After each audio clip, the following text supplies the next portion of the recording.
Okey. Jap.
Assalamualaikum warahmatullahi. Terima kasih kerana menonton rancangan live saya di FB Al-Hajri Studios ini, tuan-tuan dan puan sekalian.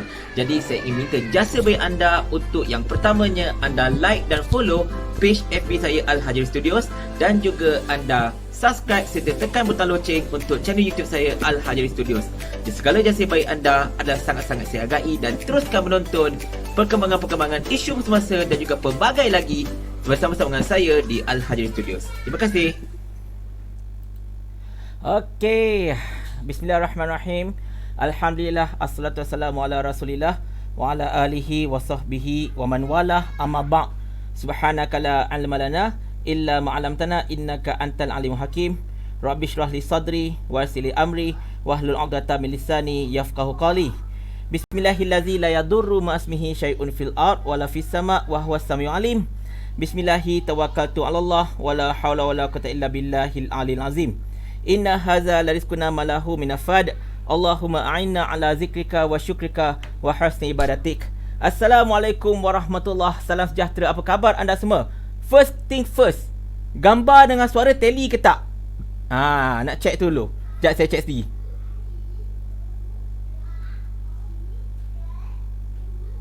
Saya check dulu suara dengan gambar itu.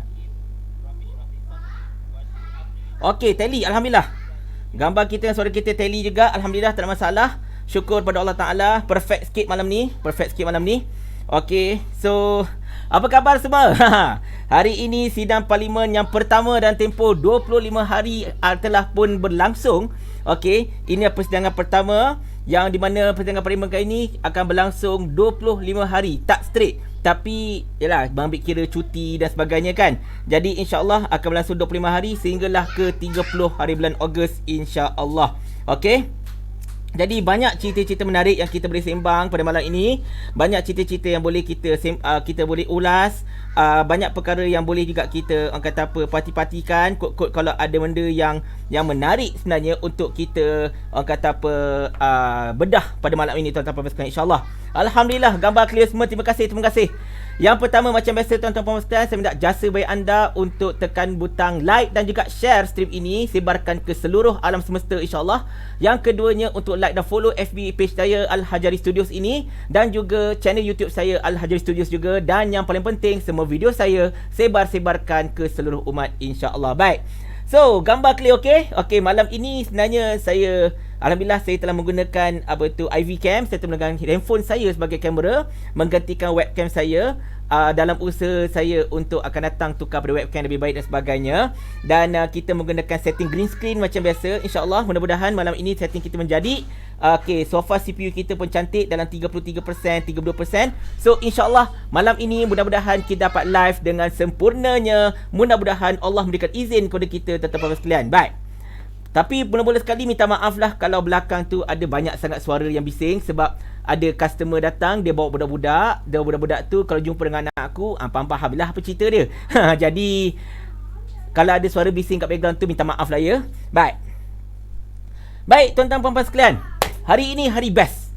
Persidangan parlimen hari ini. Hari ini persidangan parlimen tuan-tuan puan-puan sekalian. Persidangan parlimen hari pertama dalam tempoh hari pertama persidangan parlimen yang akan berlangsung selama 25 hari.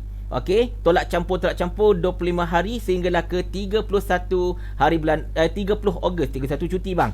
30 hari bulan Ogos insya-Allah. Dan tempoh 25 hari ini pastinya kita akan dapat melihat zoo negara. Dapat melihat persidangan parlimen. Ahli-ahli parlimen akan berbahas, mereka yang telah anda pilih, mereka yang telah anda undi, mereka semua akan berbahas insya-Allah. Speaker baru? Tak. Kita pakai speaker lama. Kita pakai speaker lama sebab everything lama. Yang baru cuma kamera. Sebab hari ini saya gunakan handphone saya sebagai kamera untuk mendapatkan gambar yang lebih tinggi resolutionnya, insya-Allah. Alhamdulillah. Okey. Kita ada beberapa cerita menarik. Yang pertama, tuan-tuan puan-puan sekalian, sudah tentulah berkenaan dengan pertukaran speaker parlimen pada hari ini. Pertama dan selamanya, saya nak mengucapkan tahniah. Dan juga terima kasih kepada Tan Sri Muhammad Arif, mantan speaker daripada Parti Amanah, yang telah menjalankan tugas dengan okeylah, sebaik mungkinlah bagi kapasiti beliau yang merupakan lantikan dan Pakatan Harapan. Terima kasih kerana menjadi profesional, kerana tidak mempengerusikan undian untuk menukarkan beliau. Beliau tidak profesional kat situ. Kormeng juga tidak mempengerusikan undian tadi. Yang mempengerusikan undian adalah Rashid Hasnon. Dan Rashid Hasnon dikabarkan akan kekal sebagai timbalan speaker. Okey, dan terima kasih kerana khidmat anda. Bak kata YB Ahmad Farid Syari, khidmat yang boleh katakan cemerlang juga. And then ada orang bertanya, so kalau perkhidmatan Tan Sri Ma'arif ini begitu cemerlang, kenapa nak ditukarkan? Kenapa nak ditukarkan speaker dewan? Adapun pertukaran speaker dewan itu adalah prerogatif kerajaan yang memerintah pada ketika itu. Kalau dia nak tukar, tidak ada alasan pun dia nak tukar. So nak buat apa? Tak ada masalah.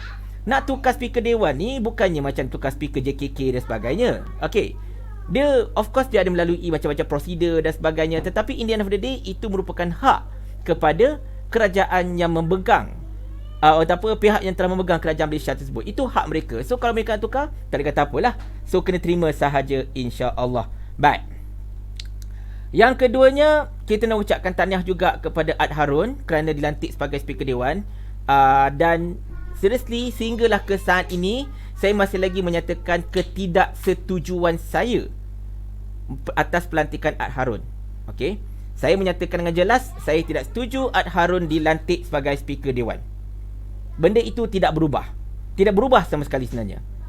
Tetapi atas dasar untuk berlaku adil, saya sekadar membiarkan dahulu bagaimana Ad Harun menjalankan tugas beliau. So far pada hari ini, okey, kita bagi chance lah hari ni kita boleh ampunkan cacat merba yang berlaku pada hari ni. Sebab beliau first day, okey, mungkin beliau pun tak tahu mana satu button nak mutekan semua mikrofon yang ada dalam dewan tu. Jadi pada first day ini, tuan-tuan puan-puan sekalian, kita faham mungkin banyak glitch dan sebagainya. Jadi kita boleh bagi leeway lah untuk first week ni. Untuk seminggu atau 3 hari pertama ni, kita boleh bagi dia satu tempoh honeymoon. Tak ada masalah. Tapi selepas itu, anda akan berada di dalam radar saya. Anda akan berada di dalam radar kebanyakan orang, di mana mereka ini akan memerhatikan anda dengan penuh scrutiny. Mereka akan memperhatikan anda dengan penuh, orang kata apa, ketelitian. Okey, supaya apa sahaja benda yang anda lakukan, kesilapan yang anda lakukan, pastinya akan diberikan perhatian yang begitu meluas sekali dan sebagainya. Jadi kedudukan Ad Harun ini seperti mana kedudukan Kerajaan Perikatan Nasional, naiknya bukan pada keadaan yang biasa, naiknya dengan cara yang agak luar biasa walaupun mematuhi perlembagaan. Jadi pastinya mereka ini berada dalam perhatian yang lebih, orang kata apa, lebih teliti daripada rakyat jelata sebagai, terutamanya daripada kami selaku mereka yang berpegang kepada paksi-paksi Islam dan juga konservatif. Okey. So macam mana kita tahu, Ad Harun ni memang dia agak mesra dengan liberalis, dia agak mesra dengan Pakatan Harapan, kan. Jadi apa-apa pun, kita just tunggu dan lihat apa yang akan berlaku, bagaimanakah Ad Harun akan membawa persidangan parlimen ini pada masa-masa yang akan datang ni, insya-Allah. Apa-apa pun, saya nak ucapkan selamat bertugas kepada Ad Harun, selamat bertugas juga kepada Azalina. Semoga anda berdua tidak menjadikan parlimen ini sebagai medan untuk menambahkan lagi kecelaruan terhadap Islam. Sebaliknya, anda menjalankan tugas dengan adil dan saksama tanpa mengira apa-apa bulu, tetapi haruslah mengutamakan agenda-agenda kerajaan. Itulah puncanya kenapa anda semua dipilih. Okey? Baik, saya dah baca komen-komen tuan-tuan sekalian macam biasa. Kita baca komen-komen dahulu. Alhamdulillah, terbaik MP PAS saya ni. Ya, Syarul Nizam. Sekejap, minum dulu. Nak cerita pasal MP PAS, minum dulu.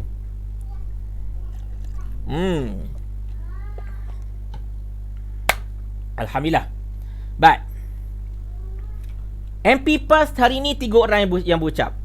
Pertamanya, of course, Datuk Taki, yang sebenarnya kan, saya tak tahulah bagi anda semua, tapi bagi saya, perbahasan antara Datuk Taki dan juga Gobit Singh Dio, perbahasan ini sepatutnya menjadi benchmark bagaimana seharusnya parlimen ini dijalankan. Setuju tak kalau saya cakap macam tu? Perbahasan antara Gobind Singh dan juga Datuk Taki, berlawan-lawan hujah antara Datuk Taki dengan Gobind Singh ini merupakan satu benchmark tentang bagaimana seharusnya parlimen ini dijalankan. Setuju tak? Sebab kita dimomokkan atau kita sentiasa diberikan, ataupun kita ni sentiasa dihidangkan dengan para ahli parlimen yang perangai serupa buruk. Daripada dulu hingga kini, kita perhatikan ahli-ahli parlimen ni kebanyakannya perangai serupa buruk, tak kira blok mana sekalipun. Okey? Macam hari ini kita dapat perhatikan MP-MP daripada Parti PAN, Parti Amanah. Saya tak tahu mengapa mereka begitu meloncat gila-gila pada hari ini. Khalid Samad terutamanya. Saya tak tahu kenapa dia punya meloncat, dia punya melambung sampai tak boleh buat bincang tau. Saya tak tahu kenapa. Apa masalahnya dengan Khalid Samad ni sebenarnya? Kan? Tetapi dalam pada mereka ini meloncat-loncat, mengutuk-ngutuk, mengkritik-kritik, mereka kata tak patut tukar speaker, bla bla bla, mereka menentang habis-habisan usaha untuk menukar speaker ini. Tetapi ketika hendak, orang kata apa, proses pemilihan speaker baru, okey, mereka tak letak pula calon mereka untuk bertanding menentang Ad Harun. Kenapa mereka tak letak orang kata apa, calon untuk mewakili pihak mereka untuk melawan Ad Harun? Sedangkan mereka menentang habis-habisan tentang, orang kata apa, pencalonan speaker yang baru ini, kan? Padahal benda ini, usul ini bukan usul tergempar. Usul ini pun dah diberitahu 14 hari sebelum ini. Maknanya mereka dah ada tempoh 2 minggu untuk mempersiapsiagakan calon speaker yang baru. Dan anda kata kalau mereka cukup betul-betul suka dengan Tan Sri Muhammad Arif, mereka katakan Tan Sri Muhammad Arif telah melakukan tugas dengan baik dan sebagainya, bla bla bla. So why not mereka dalam usul mereka mencalonkan pula Tan Sri Muhammad Arif sekali lagi sebagai jawatan speaker. Sebab usul yang awal ialah penukaran speaker. Okey. Dan tidak ada satu perkara pun yang melarang mana-mana pihak untuk mencalonkan Tan Sri Muhammad Arif sekali lagi sebagai calon speaker. Jadi kita pelik juga kenapa Pakatan Harapan dia tak letakkan calon. Kau tak nak sangat tukar speaker, tapi tukar speaker tetap akan diadakan, usul dah diluluskan. So, kenapa kau tak calon kau sendiri sebagai orang kata calon speaker yang baru untuk lawan dengan Harun, buat pengundian satu lawan satu. Tapi oleh kerana mereka gagal meletakkan calon untuk speaker dewan dari pihak mereka, menyaksikan Harun ini orang kata menang dengan tanpa bertanding. Inilah pandangan saya, ini pandangan peribadi saya tuan-tuan dan puan sekalian. Sebenarnya mereka sebenarnya tak ada masalah langsung pun dengan pelantikan Harun. Sebab Harun ini pun macam mana kita tahu merupakan lantikan Kerajaan Pakatan Harapan untuk menjadi ketua pengarah SPR, ketua pengarah SPR, pengurusi SPR masa ketika itu. Okey. So daripada satu segi, Harun ini tuan-tuan dan puan sekalian orang mereka juga. Cumanya mereka membantah-bantah sekadar untuk orang kata memberikan imej buruk terhadap kerajaan. Mereka nak memberikan imej yang tak baik terhadap kerajaan, dan mereka nak menampakkan bahawa konon-konon mereka ada suara dalam parlimen, dan mereka dah memberikan signal bahawa mereka ini akan menjadi tukang kacau di dalam parlimen itu sendiri. Itu yang saya nampak sebenarnya. Mereka bukan kisah sangat pun tentang penukaran speaker dewan. Okey. Jadi mereka cuma nak bertindak sebagai pengacau sahaja. Mereka bukannya berniat betul-betul nak muntahkan Tan Sri Muhammad Arif pun. Sebab mereka tahu Harun ini juga orang mereka. That's it. Itu pandangan saya. Kalau anda ada pandangan lain, mungkin anda boleh utarakan sebentar nanti, insya-Allah. Baik. Yang kedua ni tuan-tuan puan-puan sekalian, sekali lagi saya ulang balik. Sepatutnya perbahasan antara Gobin dan juga Datuk Taki merupakan benchmark terhadap bagaimana parlimen ini harus berfungsi pada masa akan datang, dan saya harapkan semua ahli parlimen, terutamanya daripada blok kerajaan. Saya tak nak cakap blok pembangkang. Blok pembangkang kalau nak beruk silakan. Tapi saya cakap tentang blok kerajaan. Saya mengharapkan agar blok kerajaan ini mereka melihat betul-betul tentang bagaimana seharusnya benchmark ahli-ahli parlimen ini berhujah dan sebagainya. Soalan Gobin tu sebenarnya soalan susah tau. Bukan calang-calang orang boleh jawab tu. Soalan dia memang tricky question tentang perlembagaan. Sebab anda kata kalau kita gagal menjawab dengan betul, ianya akan memberikan nama buruk, nama malu kepada kerajaan tau. Sebab kita bersungguh-sungguh untuk mengadakan undi tak percaya dan sebagainya. Undi untuk tukar speaker sebagainya. Tapi persoalan-persoalan daripada Gobin yang saya kira sebenarnya sangat-sangat sukar itu dapat dijawab dengan tepat, dengan tenang, dengan penuh hujah dan fakta oleh Datuk Taki. Dan secara langsung ini sebenarnya telah menaikkan imej pemimpin-pemimpin PAS itu sendiri dalam parlimen. Saya suka hendak membaca tuan-tuan puan-puan sekalian tentang satu artikel. Kejap aku nak ambil speaker aku, lupa pula speaker ni. Okey, saya nak baca satu artikel yang hari ini viral juga daripada Dr. Nabila Din, kalau tak salah saya nama beliau. Saya tak pasti siapa dia. Yang saya tahu dia orang Shah Alam sebab dia kata dia Shah Alam. Okey. Saya dah bacakan tentang artikel beliau yang telah beliau tulis tadi, tuan-tuan dan puan sekalian, berkenaan dengan pandangan beliau selaku neutralis, sebagai seorang yang memang tak pernah melihat persidangan parlimen sebab menyampah dengan perangai-perangai buruk macam tu. Tapi hari ini dia tengok dan dia betul-betul impress dengan MP-MP daripada parti politik yang bernama PAS. Okey, Dr. Nabila Din Shah Alam, saya tak tahu siapa beliau ini. Saya tak sempat nak tengok FB beliau. Saya tak tahu beliau ni orang PAS ke orang apa ke, saya tak tahu. Tapi saya bacakan apa yang tulis oleh Dr. Nabila Din yang telah dikongsi oleh banyak portal pada ketika ini. Okey. Saya mengikuti siaran langsung persidangan parlimen melalui laman web RTM pagi tadi. Saya bukan orang cergas politik. Saya tidak pernah ikuti perbahasan parlimen sebelum ini. Samalah macam aku cuma tengok persidangan parlimen hanyalah selepas Perikatan Nasional menjadi kerajaan, itu saja. Baik. Tertarik untuk ikutinya sebab heboh ada usul pelantikan speaker parlimen baru pagi tadi. Mengikuti secara langsung, saya mendapati beberapa gambaran baru tentang ahli politik daripada PAS. Mereka cukup hebat dan berkredibiliti. Ini satu pujian yang memang sangat-sangat tinggi sebenarnya tuan-tuan dan puan. Sangat-sangat tinggi. Baik. Saya sebelum ini tidak tahu standard perbahasan ahli parlimen mereka. Okey, mana ahli parlimen PAS lah. Dia tidak pernah tahu standard perbahasan MP-MP daripada PAS. Biasanya menyebut PAS, orang biasa menggambarkan sebagai parti pak lebay atau pemikiran lapuk kampung. Namun, mendengar perbahasan 3 MP PAS tadi, saya agak terkejut dan kagum. PAS rupanya mempunyai pemimpin yang cukup matang dan berkualiti. Okey.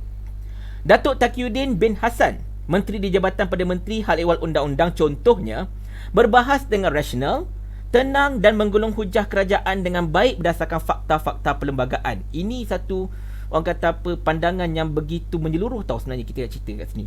Baik. Mencari butiran di internet, rupanya beliau pernah menjadi magistrat di Kota Baru dan Pasir Mas pada tahun 80-an dan pernah menjadi AJK Eksekutif Persekutuan Bola Sepak Malaysia ketika FAM ni persekutuan Federation ke Association? Persatuan sebenarnya, minta maaf. Saya rasa Dr. Nabila dia salah sebut. Sepatutnya Persatuan Bola Sepak Malaysia. FAM tu ialah Football Association of Malaysia. Ketika di bawah Duli Yang Maha Mulia Agong kini sebagai Presiden. Okey. Begitu juga seorang ustaz dalam PAS, Datuk Dr. Muhammad Khairuddin Ahmad Razali, yang diangkat sebagai Menteri Perusahaan, Peladangan dan Komoditi. Terkejut mendengar seorang ustaz berbicara tentang ekonomi dan peladangan industri buluh. Berfakta dan ada misi kementerian yang jelas. Rupanya beliau juga seorang tokoh korporat dan ahli perniagaan sebelum menjadi menteri. Beliau pun seorang lulusan PhD. Begitu juga seorang lagi MP PAS daripada Pasir Putih, Datuk Dr. Nik Zawawi, yang memberikan, orang kata, mengusulkan pertukaran speaker tadi, yang daripada Pasir Putih, yang berbahas menyokong usul, juga berkelulusan PhD. Pada masa yang sama, dia dah puji PAS, kita dengar yang perenggan terakhir ni Pada masa yang sama, saya sangat terkejut dengan 3 MP Parti Amanah. Dia tulis macam tu, kita baca macam tu lah okey. Termasuk presidennya Mat Sabu dan juga MP kawasan saya. Gelagat mereka macam budak-budak Pratadika. Pratadika tu bang. Aduh malu gila aku. Okey.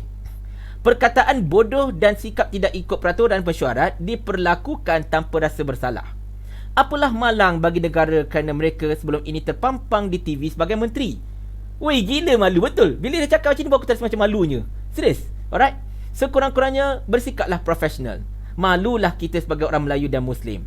Dr. Nabila Din, Shah Alam, 13 Julai 1.20 petang tengah hari tadi.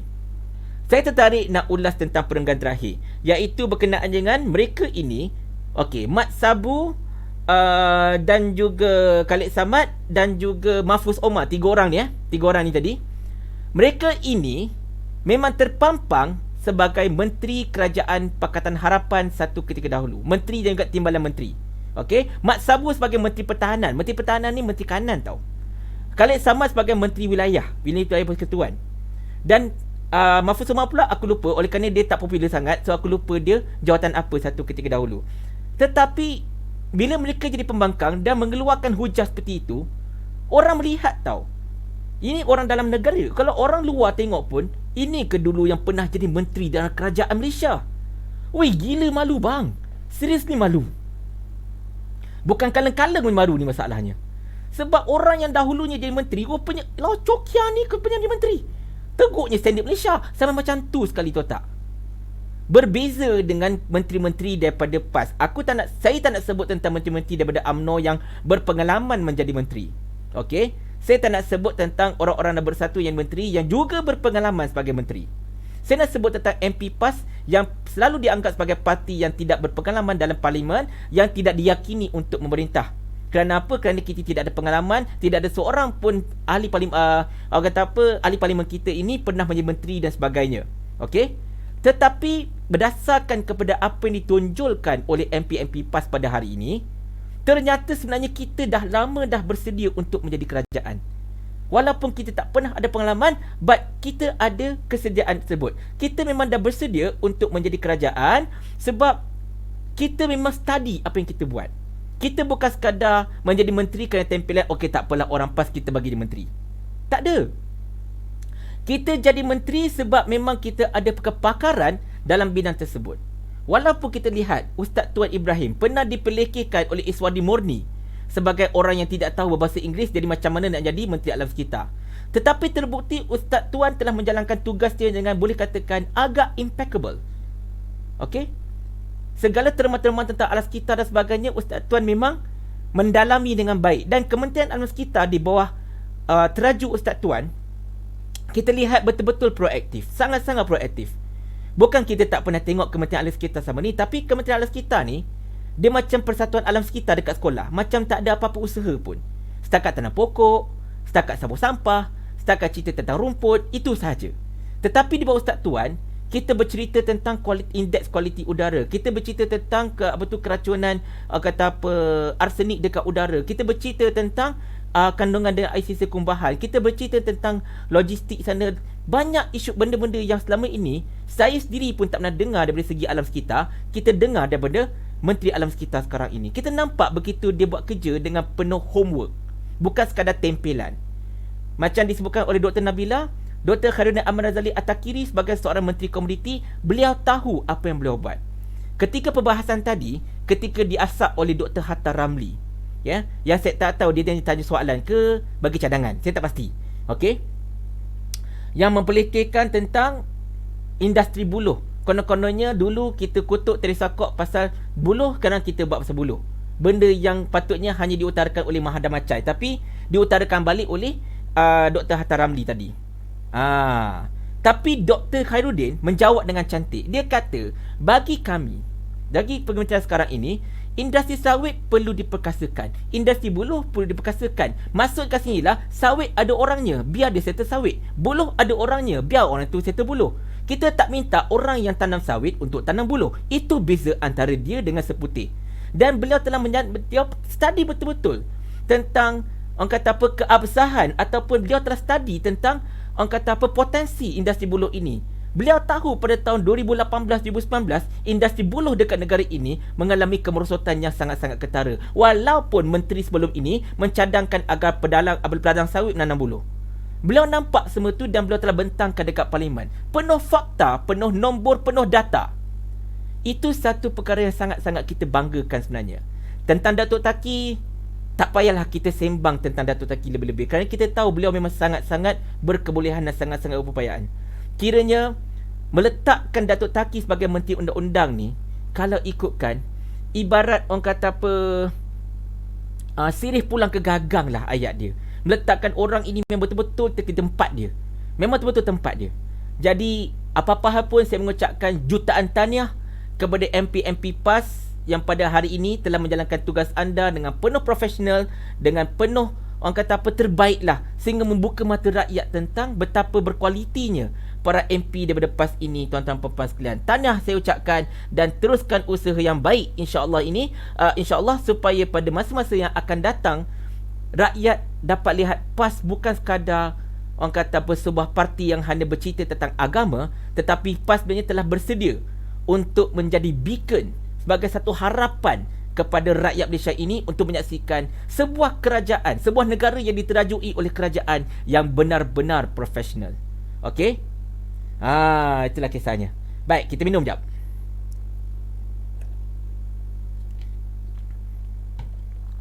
Kita baca komen tuan-tuan dan puan sekalian sekejap Okey. Saudara Faiz dah pakai berdacak apa? tak ada. Kita tak pakai berdacak apa. Depan saya ni ada lighting. Okey, kalau anda nampak spek mata saya, okey, saya letak spek macam mana, nampak tak bulat-bulat ring tu? Itulah lighting yang menghadap betul-betul kat muka saya masalahnya. Baik.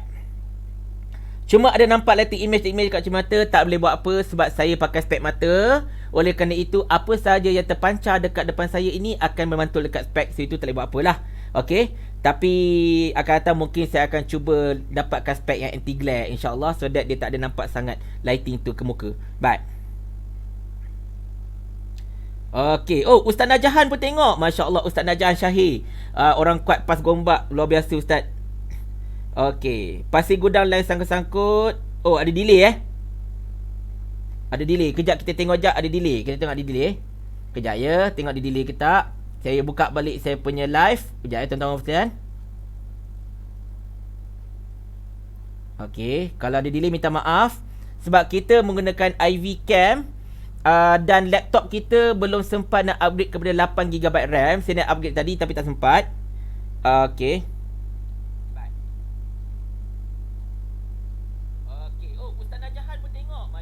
Video sikit ada delay sikit. Ada delay sikit. Minta maaf tuan-tuan sekalian, ada delay sikit. Minta maaf. Tapi bolehlah kita boleh dengar lah insya-Allah.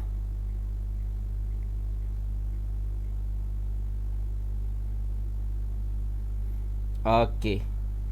So itulah hari ni siapa-siapa yang minta maaf yang kulit gelap tu bolehlah pakai bedak. Aku tak puas hati betul lah benda tu. Demi Allah cakap. Benda tu pun jadi isu pasal gelap ni. La ilaha illallah.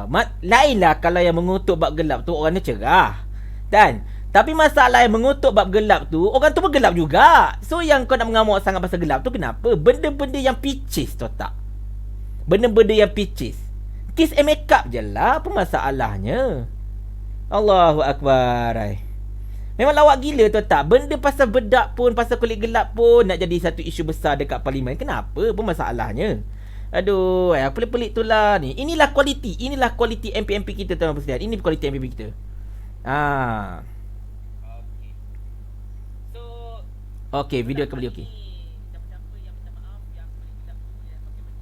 Alright. So, kita macam rasa macam lawak gila tu tak. Pasal bedak pun nak jadi isu. Kan? Inilah standard politik parlimen kita. That's why kita cakap, belajarlah bagaimana Datuk Taki dan juga Gobind Singh untuk berbalas hujah.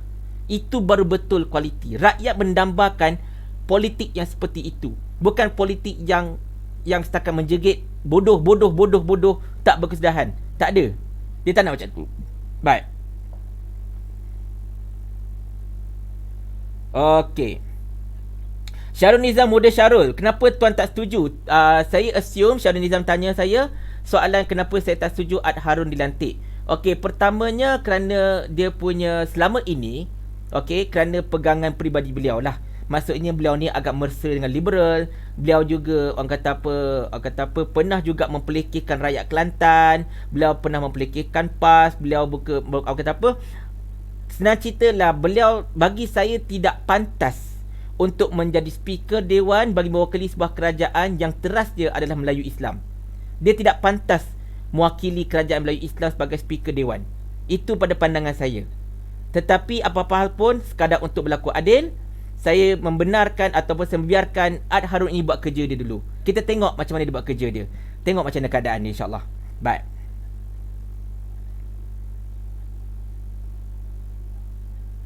Okey, malam ini kalau MU menang kena nombor 3 insya-Allah. By the way, sedikit berita bola. Manchester City berjaya memenangi rayuan mereka untuk orang kata apa, mengangkat kembali ban ataupun pergantungan mereka untuk bertanding dekat Champions League tahun depan. Jadi dekat EPL sekarang ini top 4 kekal, top 4 sahaja akan layak ke Champions League. Jadi yang dapat nombor 5 tak layak lah pergi ke Europa League. Jadi sekarang persaingan top 4 menjadi sangat-sangat kritikal. Ketika ini United berada di tempat keempat di belakang Chelsea. Jadi kita tengok, andai kata kalau macam contohnya United tempat kelima tak salah aku, Chelsea dengan Leicester depan dia orang. Tapi andai kata kalau United menang pada malam ini, insyaAllah kita akan naik ke tempat yang ketiga. So Manchester City telah berjaya memenangi orang kata apa, rayuan telah diumumkan oleh CAS, Court of Arbitration of Sport siang tadi. Baik, cumanya kita nak puji Ad Harun sikit lah. Hari ini beliau ada ada keberanian untuk halau Khalid Samad. Jadi Khalid Samad telah mencipta rekod sebagai MP yang pertama dia halau oleh speaker baru pada kali ini. Tahniah Khalid Samad, anda sekurang-kurangnya telah memahatkan nama anda dalam sejarah parlimen negara ini. Orang pertama kena halau tu gila betul. Astaghfirullahalazim. Itulah dia. Baik, kita baca komen jap.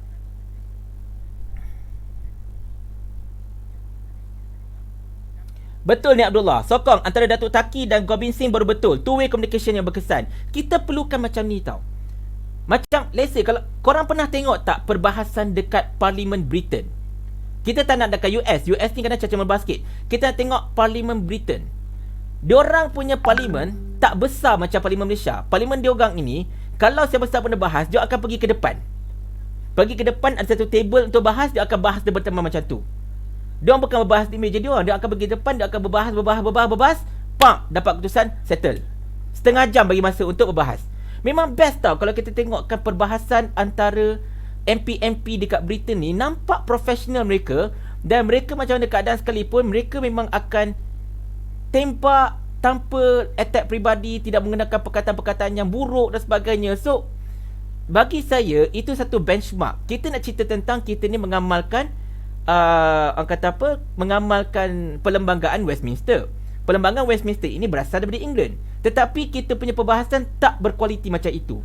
Sepatutnya lepas ini kita harus menjadikan perbahasan antara Datuk Taki dengan Gobin sebagai satu benchmark tentang bagaimana ahli-ahli parlimen kita seharusnya berhujah dan juga berdebat dalam parlimen, insyaAllah. Kalaulah boleh buat semua macam tu, insyaAllah negara kita akan jadi sangat-sangat hebat. Jadi cakap saya. Baik. Ad Harun, baru tahu geng-geng PH pujaan anda dahulu membenci anda. Saya cakap terus terang, Pok Long Sidik, saya rasa mereka bukan benci Ad Harun. Okey, tetapi mereka cuma hendak menghentam Perikatan Nasional sahaja. Tugas mereka ialah untuk membangkang. Pembangkang, kerja mereka bagi mereka ialah membangkang apa sahaja. Selagi benda boleh bangkang, mereka akan bangkang. Itulah pembangkang Pakatan Harapan. Kerja mereka lah itu. Okey? Jadi anda kata kalau mereka betul-betul bersungguh-sungguh, mereka langsung tidak menghentikan. Kecuali Mat Sabu lah. Dia kata speaker baru pengkhianat, speaker baru bodoh, bla bla bla. Mat Sabu ni nak macam mana? Kita faham lah kualiti otak dia macam mana. Kualiti otak tak macam tu je. Kerana itulah dia boleh menjadi presiden kepada parti PAN. Kerana hanya orang yang seperti itu, yang kurang cerdik seperti itu, yang layak untuk mengepalai sebuah parti yang tak cerdik. Orang cerdik tak boleh jadi ketua pada parti yang tak cerdik. Sebab orang itu akan jadi ikut tak cerdik. Jadi ala-ala nak letakkan presiden kepada satu parti yang tak cerdik, dia kena letak orang yang paling tak cerdik di antara mereka-mereka yang tak cerdik tu. Barulah boleh jadi ketua. Baru betul. Baik.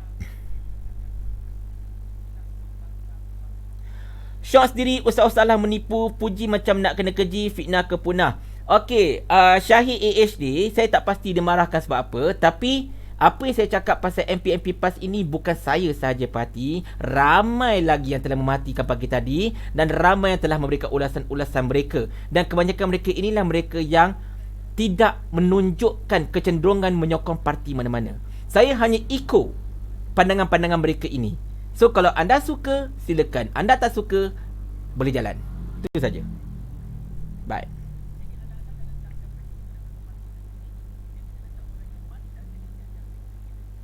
Okey, sorry gambar delay. Ada gambar delay baik semula. Sorry. Okey. Kita tengok jap.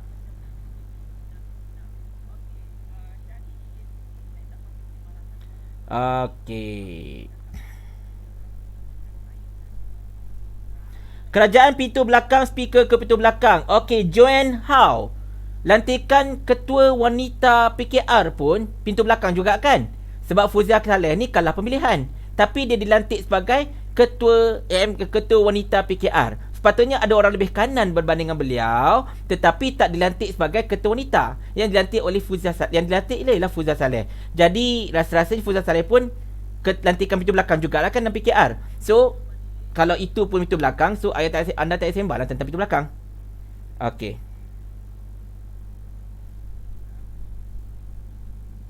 Sama je masih pangkang tak nak ulas ke pakai speaker timbalan ke liberal. Aku dah ulas. Saya dah ulas. Saya dah cakap saya tak setuju pasal mereka. Sebab mereka ini liberal. Mereka ini pro kepada liberal. Mereka ini lantikan Azhar ialah lantikan Pakatan Harapan. Dan Azalina pula memang cenderung kepada liberal dan sebagainya. Dan saya cakap terus terang, mereka ini memang tidak pantas untuk menjadi speaker bagi membawa aspirasi kerajaan konservatif Melayu Islam. Tak sesuai langsung. Okey? Saya dah cakap terus terang, saya tak setuju. Kalau ada siapa-siapa kata saya pendiamkan diri, mesti ni korang aku tepuk kepada seorang-seorang sebab aku dah banyak kali cakap benda ni. Okey?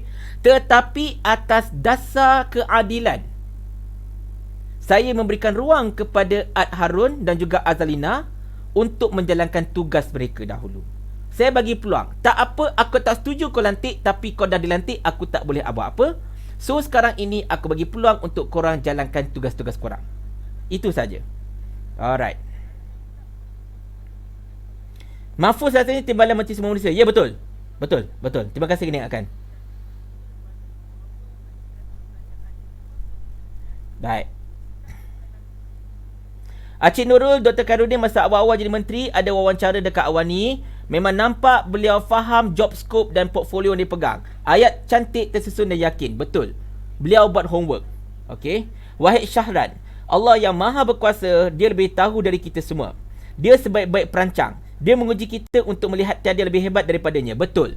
Betul. Saya sokong Encik Wahid. Okey. Zack Rocker, bukan kaleng-kaleng bekas-bekas Menteri Pakatan Harapan bukan Pakatan Harapan dulu gila sakan. Haha, bukan kaleng-kaleng bang. Alright. Raja Fadli tak ada orang lain ke nak lantik timbalan speaker. Kepala LGBT dia lantik. Marah betul aku, sial bersosial. Yang ini saya pun dah menunjukkan saya punya bangkangan satu kita dahulu. Tapi dia dah lantik, kita tak boleh buat apa. Kita nak tengok dia buat kerja macam mana. Okay, dah 3 kali aku ulang benda ni. Baik. Alright. Datuk Taki dipunjul kalau tak silap jurulatih Tomoy. Betul, dia pernah melatih Tomoy. Okay. Tapi kali ini saya tertarik dengan satu kenyataan tau. Dia orang katakan bahawa sekarang ini DAP memang dah tak nak bersuara sangat parlimen. Mereka menggunakan PAN untuk menyalak dalam parlimen.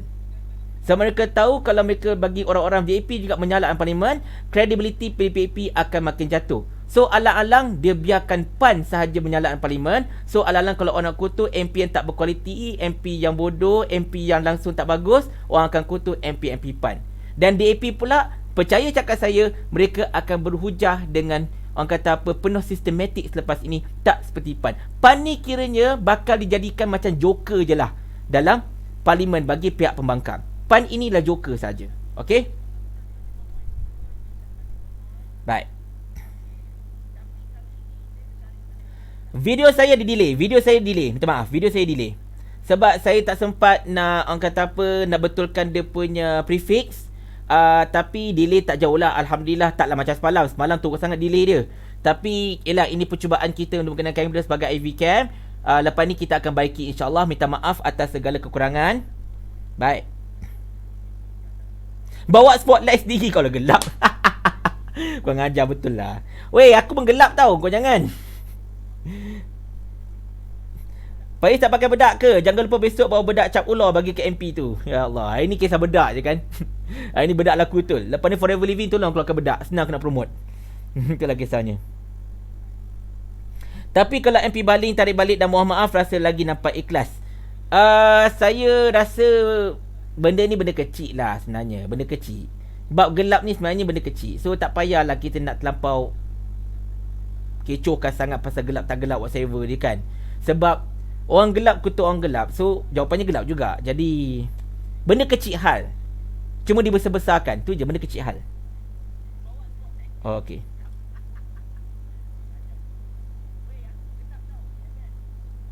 Kita baca komen jap. Saya ada terbaca di FB kebocoran mesyuarat Muafakat Nasional pembincangan agian kerusi. Apakah benar? Ya, dahulu pernah berlaku kebocoran tentang agian kerusi, tetapi sedang diperhalusi kembali. Saya pun dapat benda tu dan saya juga hampir-hampir nak saya pernah juga share sedikit berkenaan kebocoran tersebut. Baik. Syarul Nizam, saya tak kenal pun Ad-Harun selama ini, sebab tu tanya. Saya cadangkan kepada Encik Syarul Nizam untuk Google berkenaan Ad-Harun. Okey. Memang kita nampak pandangan-pandangan beliau terhadap liberalism, terhadap secularism memang sangat-sangat padu. Jadi sepatutnya orang seperti ini tak layak sebenarnya untuk membawa aspirasi menjadi speaker bagi kerajaan Melayu Islam. Tapi dah jadi lantik kan, tak boleh buat apalah. Okey. Kita baca kap komen. Okey, tuan-tuan puan-puan sekalian, saya sebenarnya tajuk utama saya ialah ini. Saya berikan anda satu tontonan video yang inilah tuan-tuan sekalian. Okey, kejap ya. Itulah dia tuan-tuan dan puan-puan sekalian. Jujur saya cakap, sebagai seorang yang membesar pada era kegemilangan Malaysia di bawah Tun Dr. Mahathir, saya sebenarnya kesian. Sangat-sangat kesian kepada Tun Dr. Mahathir sebenarnya. Saya sangat-sangat kesian pada beliau. Bukan main-main. Ini bukan kesian yang peli tau. Saya memang kesian sungguh sebenarnya. Sebab Dr. Mahathir ini bukan nak kata majoriti, tetapi semua yang berada dalam UMNO dan bersatu sebagainya merupakan anak didik kepada Tun Dr. Mahathir. Okey. Tolak pada MP-MP yang sangat-sangat baru, sangat-sangat muda lah. Tapi majoriti mereka inilah anak didik kepada Tun Dr. Mahathir. Tetapi saya dah kata banyak kali tau pasal Mahathir ni. Beliau sepatutnya boleh berundur secara terhormat ketika beliau meletakkan jawatan pada tahun 2003 tu, kan? Beliau dah boleh berundur secara terhormat dan basking on his glory. Beliau akan terus dikenal sebagai seorang negarawan yang begitu ulung, yang tiada tolok bandingnya, yang tiada galang gantinya dalam negara ini. Itulah Tun Dr. Mahathir sebenarnya. Legasi beliau besar, bukan kecil. Tetapi for some reason, Dr. Mahathir masih lagi mahu berpolitik hingga ke hari ini. Masih lagi mahu menjadi pecatur utama dalam kerajaan Malaysia. Jadi tuan-tuan dan puan-puan sekalian, satu masalah sebenarnya yang berlaku ialah Dr. Mahathir ada berasa tidak puas dalam hati dia. Saya tidak mahu komen banyak-banyak atas kenapa apa Dr. Mahathir ini masih kekal sebagai ahli politik. Tolong jangan beritahu saya naratif kawan-kawan Dr. Mahathir hendak membetulkan keadaan. Tidak. Dia tidak boleh membetulkan keadaan kerana kerosakan yang berlaku pada hari ini puncanya adalah daripada beliau sendiri. Lainlah kalau kerosakan ini bukannya datang daripada apa yang beliau lakukan. Tapi kerosakan ini juga berpunca daripada apa yang beliau didik selama ini. Betul lah kata Bom Mokhtar tadi. Apa yang berlaku dalam UMNO pada ketika ini, tuan-tuan puan-puan sekalian, apa yang berlaku dalam UMNO pada ketika ini, semuanya adalah hasil daripada didikan Tun Dr. Mahathir. Everything datang daripada dia. Kalau dia kata Najib kleptokrat, siapakah bapa kleptokrat sebenarnya? Yang telah bertindak untuk memberikan kesenangan dan juga kemudahan kepada kroni-kroni. Bukankah Dr. Mahathir ini pernah digelarkan sebagai orang yang memang paling banyak kroni?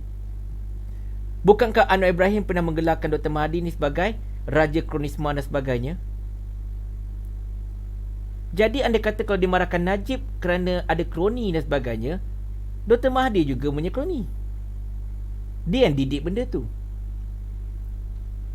Kalau dia kata Anwar tidak boleh menjadi Perdana Menteri kerana ada masalah kronisma, tidak mampu untuk mendidik menjadi pemimpin sebagainya, bukankah Anwar ini satu ketika dahulu merupakan orang kanan kepada Mahathir? Jadi kita tengok cara Mahathir bercakap. Hari ni kita tengok perbahasan. Dia berusia 95 tahun dan 95 tahun dia dapat berdiri, dapat berbahas. Satu benda yang unprecedented, satu benda yang kita rasakan sangat-sangat luar biasa bagi orang yang seusia dengan dia. Tetapi tuan-tuan dan puan-puan sekalian,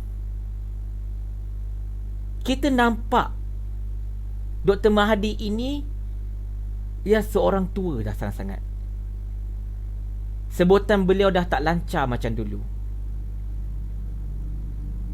Intonasi suara beliau dah mendata, dah tidak lagi jelas apa yang ingin beliau sampaikan. Tonasi dia tidak ada sebagainya.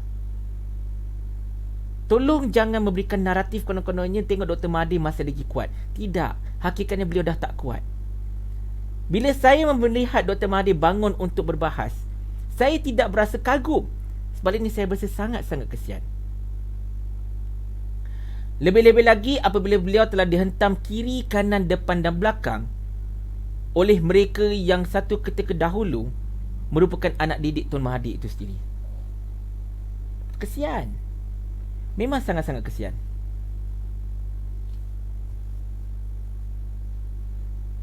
Tetapi inilah legasi yang telah dibawa oleh Tun Dr. Mahathir sebenarnya. Ini yang telah dihadap sebenarnya. Almarhum Fadil Noor pernah berdoakan agar Tun Dr. Mahathir panjang umur untuk melihat kerosakan yang dia telah lakukan sendiri. Dan inilah dia.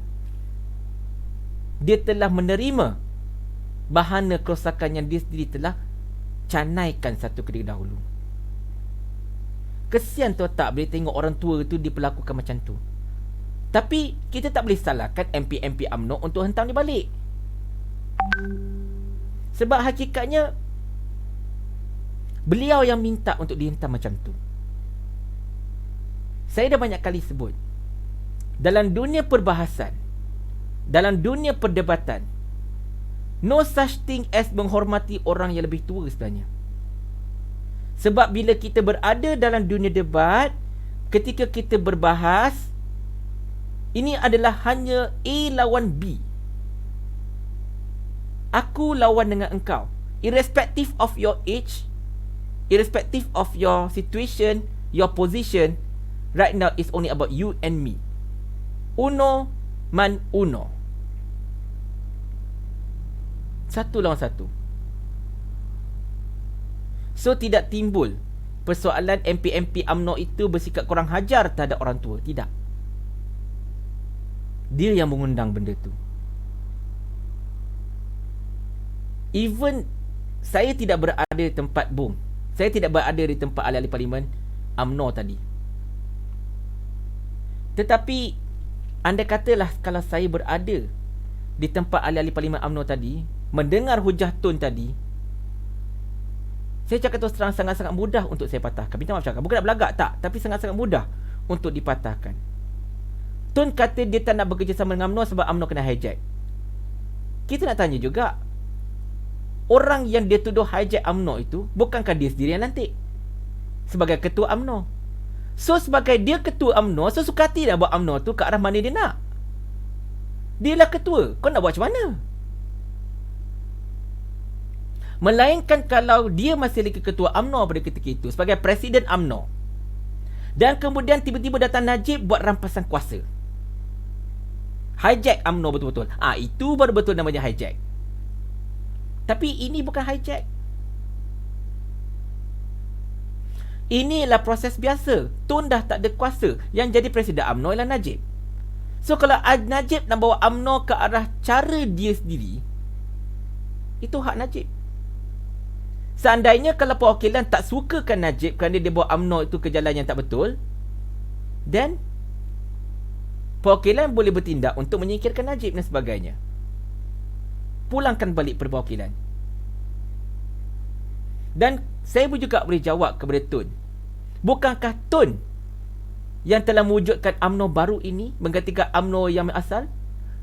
Kerana tindak tanduk Tun dan juga pemilihan UMNO yang kacau bilau pada tahun 1988 telah membawa kepada pengharaman UMNO yang lama dan menyebabkan Tun Mahathir mewujudkan UMNO baru yang memang di bawah penguasaan beliau, yang tidak ada lagi roh UMNO yang lama. Itu bukan hijack lagi dah.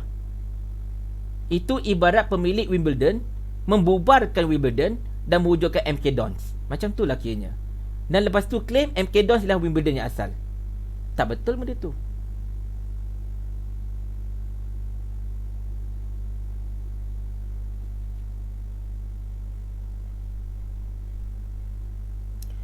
Saya mendapat soalan daripada Encik Sobrilang 111 versus 109. Saya akan ulas benda ni insyaAllah. Boleh ulas tak pasal nombor ni? Dan apa kemungkinan tak ada usul-usul mendatang? Adakah Muafakat Nasional just anytime bersedia apabila usul UDI tak percaya Tun M terhadap PM nanti untuk terima apa yang mendatang? Lalu iaitu kakak PM pun tak apa atau beberapa lima lagi cantik. Bagaimana mana? Dan bagaimana hubungan Muafakat Nasional dengan PBM masa ini? Adakah air tenang jaga sekejap buaya? Baik. Saya akan jawab satu persatu. Nombor satunya pasal 111 versus 109. Ini dah menjawab soalan adakah kerajaan Muhyiddin Yassin ini mendapat majoriti. Jawapannya ya. Diorang bising alah setakat 111 tak majoriti pun. Okey. Saya tak nak mengambil kira Dr. Maximus Ongkili yang tak datang kerana sakit dan juga Rashid Hasnon yang tidak boleh mengundi kerana mempengerusikan pengundian. Okey. Tetapi whatsoever happen pun 111 adalah lebih banyak berbanding dengan 109. So jawapan settle. Kerajaan Perikatan Nasional memang ada majoriti walaupun cuma 2 kursi. That's it. Itu dah menjawab persoalan kepada puak-puak Pakatan Harapan yang selama ini mempertikaikan betul ke Kerajaan Perikatan Nasional ini ada majoriti. Dan ternyata hemat baginda tidak salah. Daulat tuanku. Itu yang pertama. Yang kedua, kalau kita campur Dr. Maximus Ongkili dan juga Rashid Hasnon 113, 109. Adakah nombor ini kukuh? Tidak. Langsung tak kukuh sama sekali. Bila-bila masa saja ada 4 atau 5 orang MP daripada Perikatan Nasional akan melompat pergi ke Pakatan Harapan, menyebabkan kerajaan akan menjadi kacau bilau sekali lagi. Tapi adakah akan berlaku? Saya pun tak pasti. Tapi apakah ini boleh berlaku? Ya, ia boleh berlaku. Dan apakah implikationnya? Kita akan berhadapan dengan political embargo buat kali yang kedua. Jadi untuk menyelesaikan masalah ini, tidak lain tidak bukan ialah untuk membubarkan parlimen dan juga untuk mengadakan pilihan raya yang baru. Tetapi andai kata kalau Tan Sri Muhyiddin hendak mengekalkan status quo yang ada pun, tidak ada masalah. Itu prerogatif beliau. Selagi beliau diyakini mendapat sokongan majoriti daripada ahli-ahli parlimen walaupun sedikit, beliau tidak ada sebarang sebab untuk membubarkan parlimen. Maka kita boleh hidup dengan kerajaan ini, kerajaan yang tidak begitu stable ini, sehinggalah ke habis penggal nanti. Tak ada masalah. Itu prerogatif daripada Tan Sri Muhyiddin Yassin. Dan kita harapkan Muafakat Nasional dan juga UMNO ke mana-mana ke, kita tidak begitu berbicara tentang tuntut bubar parlimen. Inilah pandangan pribadi saya. Kita tak perlu nak bincang sangat tentang nak menuntut agar Tan Sri Muhyiddin Yassin membubarkan parlimen. Tak perlu. Okey? Sebab tugas Perikatan Nasional pada ketika ini yang ada UMNO dan PAS dan UMNO ialah sekarang ini kita dah jadi kerajaan pun. So fokus kita lah untuk meneruskan agenda-agenda kerajaan. Fokus kita untuk memastikan segala pakej-pakej rancangan itu berjaya sampai kepada golongan sasar dan juga untuk memastikan ekonomi negara kita ini kembali pulih seperti biasa. Itu tugas kita. Walaupun kerajaan ini tak kukuh, tetapi tetap ada majoriti. Selagi tidak berlaku lompatan-lompatan dan selagi Muhyiddin Yassin tidak kalah undi tak percaya, dan kita tiada pilihan melainkan terus untuk bergerak. Segala-galanya terletak pada bahu Budi Yassin, hak beliau untuk meminta Yang di-Pertuan Agong membubarkan parlimen ataupun tidak. Kita tak perlu nak paksa-paksa. Okey? Walaupun saya tidak gemarkan tentang beberapa perkara dilakukan Perikatan Nasional, terutamanya pelantikan Ahmad Harun dan sebagainya, tetapi saya juga beranggapan bahawa jika tiada keperluan, tak perlu bubar. Itu saja. And then kemudian dia tanya juga, orang kata apa, adakah Muafakat Nasional just anytime bersedia bila usul undi tak percaya? Okey. Sekarang ini Muhyiddin Yassin telah berjaya melepasi cabarannya pertama, iaitu penukaran speaker, dan mengambil kira status quo ini kekal, maka berkemungkinan besar Muhyiddin Yassin juga akan berjaya melepasi undi tak percaya nanti. Unless kalau beberapa perkara yang luar jangka berlaku dalam tempoh seminggu dua ni. Okey? Jangan lupa apa yang berlaku pada hari ini tak semestinya akan berlaku pada besok. Sebab bila-bila masa saja manusia-manusia yang menghuni parlimen ini boleh berubah fikiran. Yang ni kita kena faham betul-betul. Okey? Tetapi dalam masa yang sama juga tuan-tuan dan puan sekalian, kita kena faham satu perkara, iaitulah, baik, seandainya kalaulah status quo ini kekal, dan Muhyiddin Yassin akan menang undi tak percaya. Itu saja. Tapi apa-apa pun, sekarang ni Muhyiddin Yassin telah berjaya menarik, bolehlah menarik nafas lega kerana ujian pertama beliau telah pun selesai. Sekarang ini yang menanti ialah undi tak percaya. Itu saja. Dan anda kata kalau itu pun beliau lepas, maka pembangkang dah tidak ada apa-apa ground lagi untuk mengatakan bahawa kerajaan ini bukan kerajaan pilihan rakyat ataupun kerajaan apa-apa, kerana kerajaan ini telah pun melepasi banyak sangat perkara. Okey? Ataupun kalau beliau nak main, dia nak mainkan naratif tersebut, mainkanlah suka hati mak pak kau lah, mainkan sampai bila. Tapi kerajaan Perikatan Nasional hanya fokus kepada untuk agenda memperkasakan ekonomi rakyat. Kalau kita buat kerja, pembangkang hanya menyalak, rakyat tengok, rakyat akan lihat, okey fine, tak payah ambil lah Pakatan Harapan lagi kerana mereka hanya tahu menyalak sahaja. Biarkan kita ambil kerajaan yang bekerja. Okey? Itulah pandangan kita lah, insyaAllah. Baik. So, kepada penyokong Pakatan Harapan, 111-109, jangan kata 111 itu bukan majoriti. 109 lagi tak ada majoriti. Okey? Bukannya tadi 109 itu disebabkan oleh pihak-pihak pembangkang tak hadir, tetapi disebabkan oleh penyokong kerajaan ada yang tak hadir dan ada yang tak boleh mengundi.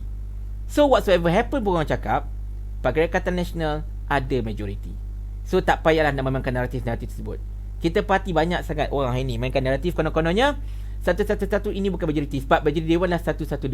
Ya, kalau korang kata 111 itu bukan majoriti, 109 lagilah tak ada majoriti. Baik. Saya nak bacakan pandangan daripada Dr. Izzah Zamri yang memberikan WhatsApp kepada saya tadi, tuan-tuan pandangan beliau tentang sidang parlimen panas. Okey. Hasil undian 111 versus 109, satu majoriti yang sangat-sangat tipis. Jumlah dicampur MP yang tidak hadir dan berkecuali ialah 113 versus 109. Majoritinya hanya 4 kerusi.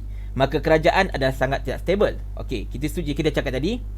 Ketidakstabilan ini akan menggusarkan pelabur untuk masuk melabur. Jika para pelabur pakat keluar, ekonomi kita akan terus terancam. Oleh itu, mandat rakyat harus dikembalikan kepada rakyat dengan pembuaran parlimen dan hadap PR15. Ekonomi yang tidak menentu akibat COVID-19 pun belum recover, maka ketidaktentuan politik ini tidak akan membantu lagi proses recovery tersebut. Pada tahun 2020 ini, kita punya MP-MP yang matang, bermentaliti first class, cool dan macho ketika berbahas. Namun gelagat para MP membuat provokasi, bising, mengganggu giliran orang lain dan sebagainya. Ini menggambarkan third world class mentality. Seolah-olah MP tidak menjunjung nilai-nilai murni dari adab dan akhlak sebagai seorang pemimpin. Baik. Seharusnya parlimen kita sudah mencapai tahap untuk bincang dan execute bagaimana untuk menjadikan negara kita negara berpendapatan tinggi. Rakyatnya berpendapatan tinggi. Puluhan ribu pemegang ijazah kedoktoran PhD. Sistem pertanian termaju. Bidang-bidang baru yang boleh diterokai oleh negara dan banyak lagi perkara yang boleh dibincangkan. Akan tetapi kita masih lagi pada tahap berbahas bodoh, hitam, gelap, bedak, seksis, resis. Benda-benda yang aku tambah sikit, bangang lah sebenarnya. Okay? Tarik balik point of order, ambil buku je. Point of order. Speaker Dewan, point of order. Lutut kau. Saya bila kau dah pegang buku tu? Kan? Tak habis-habis masalahnya. Lantikan speaker baru pula disambut dengan makian keras. Seolah-olah seperti seorang pejuang termasyur bila mana boleh memekik. Maknanya sekarang inilah seolah-olah macam satu benchmark. Ahli parlimen yang bagus lah yang boleh menjerit paling kuat. Kalau macam tu tak payah dia ahli parlimen bang. Masuk dalam zoo, duduk dekat kanan beruk. Beruk mana paling kuat menjerit? Silakan. Baik. Jadi dengan mengembalikan mandat kepada rakyat adalah langkah yang difikirkan terbaik setakat ini. PRU15 buanglah MP-MP low class. Naikkan MP-MP yang berkualiti. Orang macam Khalid Samad, orang macam Hanifah Maidin, orang macam Mahfuz Omar, macam Mat Sabu, tak payah jadikan MP lagi dah. Buang mereka jauh-jauh.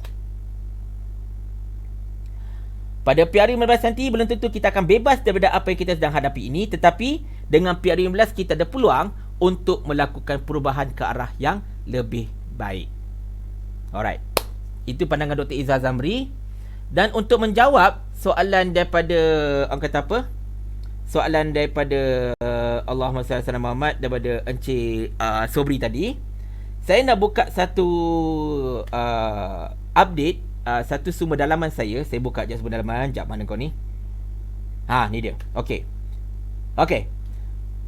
Tentang mesyuarat MPBN pada semalam. Okey, mesyuarat semalam. Mesyuarat itu menyatukan menyatukan MP-MPBN bagi menyokong Kajian Perikatan Nasional serta usul pendudukan speaker dan timbalannya. Usul pendaftaran Perikatan Nasional juga dibincangkan, di mana macam biasa beberapa MP UMNO daripada KMA menentang cadangan tersebut. Okey, terdapat ura-ura MP UMNO daripada KMA yang bertindak berkecuali nanti jika undi tidak percaya oleh Blok Bebas Tun diadakan. Okey, maknanya KMA ini akan berkemungkinan besar akan berkecuali sekiranya undi tidak percaya ini diadakan oleh Kemtun nanti. Okey. Ini kerana mereka tidak puas hati keputusan UMNO dengan PAS masih lagi menyokong Perikatan Nasional. Okey. Di mana MP-MP yang menolak Perikatan Nasional ini secara asasnya bakal dieksploitasi oleh kem Pakatan Harapan ataupun kem Bebas Tun nanti. Baik. So, saya menantikan daripada informal saya ni berkenaan dengan mesyuarat 3 mesyuarat blok politik. InsyaAllah saya akan tengok nanti kalau dia bagi update atau tidak nanti insyaAllah. Kita tunggu kalau ada update. Terima kasih pada yang memberikan update. Okey, bagi menjawab soalan Encik Sobri, UMNO dengan PAS secara asasnya kita akan kekal dalam Perikatan Nasional. Cuma ada sedikit penentangan yang kecil daripada para MP UMNO yang masih lagi tidak mahu UMNO dan juga PAS ini bekerjasama dengan bersatu. Sejauh mana kekuatan mereka, kita tengok, tunggu dan lihat insyaAllah pada masa akan datang. Baik, kita mari sekejap.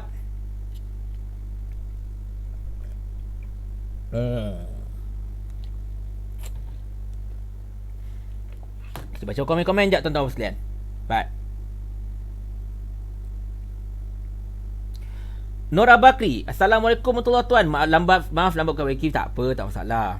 Tuan, mengapa speaker baru dilantik ini banyak orang komplain padahal dia ada kelayakan? Ya, dia ada kelayakan, tetapi bukan sekadar kelayakan yang kita nak tengok Puan Nora, tetapi kita nak tengok juga dari segi ideologi beliau. Okey. Jangan lupa Perikatan Nasional adalah kerajaan yang ditunjangi oleh Muafakat Nasional UMNO dan PAS. Kita ialah blok konservatif. Kita adalah konservatif Melayu dan Islam. Jadi pandangan-pandangan seperti ultraliberalism ataupun yang menyokong secularism, yang menyokong golongan lumbu gila bodoh telajak, pandangan-pandangan yang songsang seperti ini adalah tidak cocok untuk kita utamakan atau kita letakkan sebagai satu, orang kata apa, di posisi speaker dewan dan sebagainya. Okey, kita kena faham benda tu. Sebab kerajaan Melayu Islam sepatutnya melantik seorang speaker yang boleh membawa, boleh mendukung agenda tersebut. Kerana itulah kita komplain berkenaan dengan pelantikan Ad Harun ini.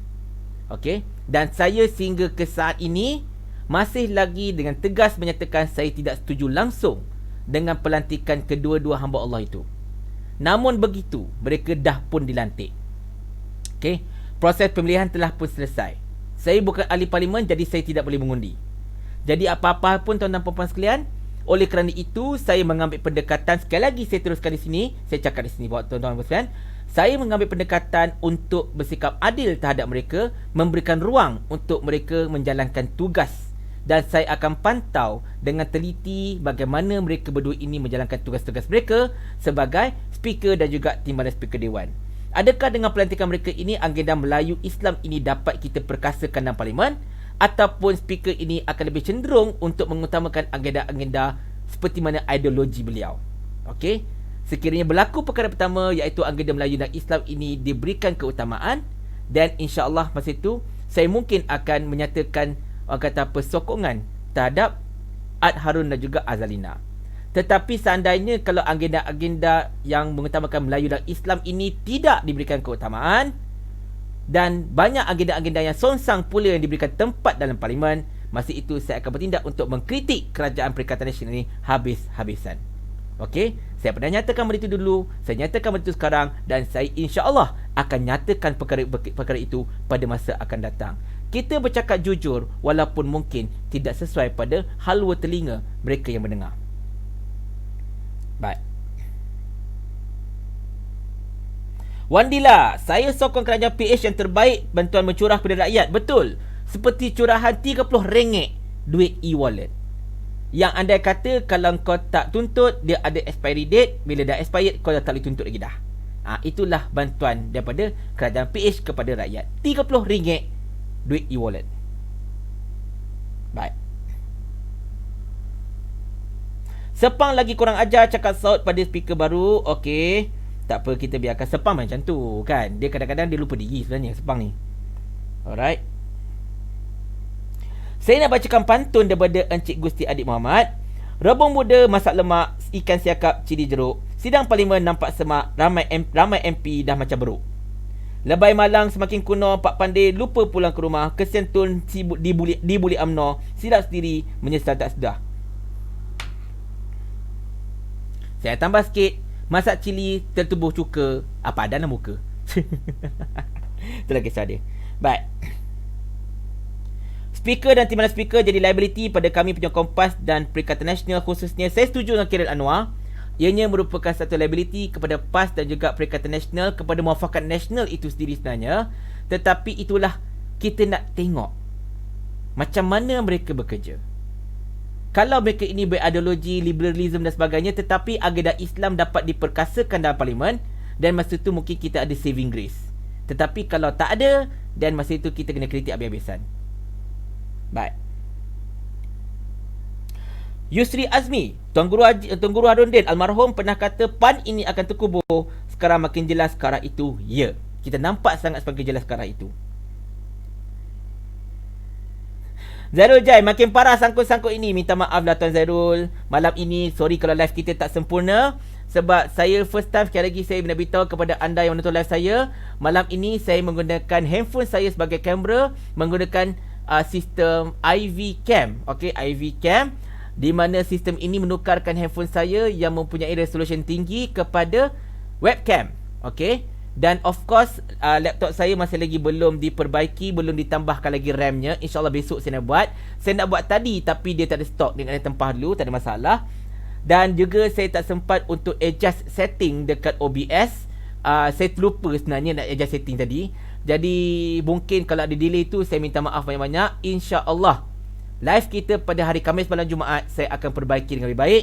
Tapi satu je, anda pastikan gambar saya betul-betul sharp, gambar saya betul-betul clear, tidak ada lagi berlaku peristiwa kepala saya hilang daripada radar. Betul tak?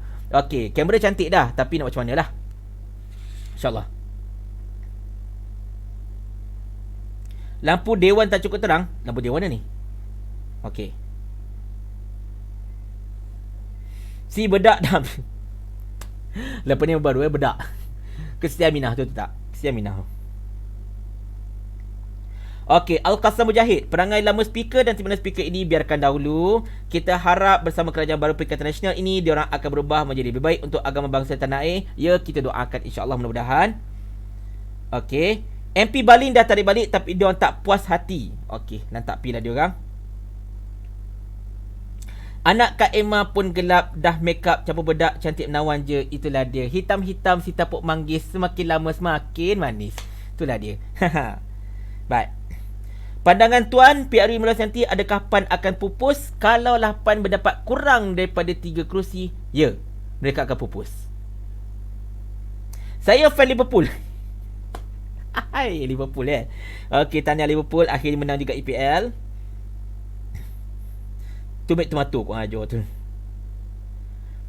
Tapi itulah, kita nampak kan muka Tun macam layu gila. Dia macam dah, dia merajuk tu tak? Dia macam orang tua yang merajuk gila-gila. Bila dia cakap sikit lawan, dia dah malas nak cakap. Nampak sangat tau. Parlimen bukan tempat orang merajuk bang. Parlimen bukan tempat orang merajuk. Jom, nanti kita cakap lah.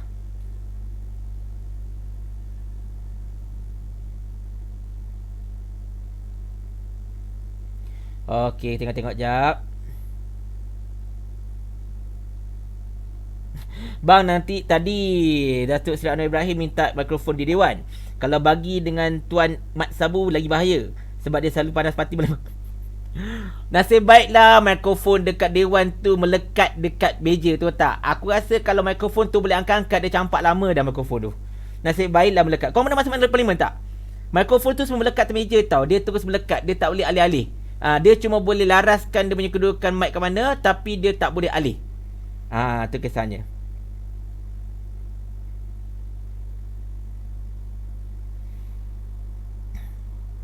Nampaknya pemuda-pemuda PAS UMNO sekarang ni bergiat aktif dan medsos, rajin buat live. Itulah, Alhamdulillah. Terus kepentingan usaha kita mendoakan, insyaAllah. Saya nak cuba buat lagi profesional, gambar lagi cantik semua. Tapi dalam usaha saya ni memang akan berlaku kesilapan sana sini. Macam hari ni, video delay banding suara, minta maaf sangat-sangat. Saya akan cuba baiki lagi insyaAllah. Tapi taklah se-delay masa saya dekat Banting hari tu. Itu delay teruk bang, tak boleh buat bincang delay. Baik, kita hormatlah atas lantikan speaker yang telah dilantik, walaupun kita tak setuju atas lantikan tersebut, supaya tidak berbalah antara kita. Saya setuju. Kerana itu saya ambil pendekatan untuk tunggu dan lihat macam mana mereka bekerja. Okey, saya tak setuju, tapi saya mengambil pendekatan tunggu dan lihat. Okey. Tak ada gemilang pun zaman dia, semua dibuat hanyalah untuk family, kawan dan kroni. Tak apalah, kita bagi can lah. Tak, hari ni dia yang kutuk tu nama sama bang, Mahathir Mohamad kutuk Mahathir Mohamad. Kau boleh macam tu? Mahathir Mohamad kutuk Mahathir Mohamad. Lain macam betul. Alright. Ada nampak tak link yang ada? Dia ada tapi dia diam. Okey, tengok jap.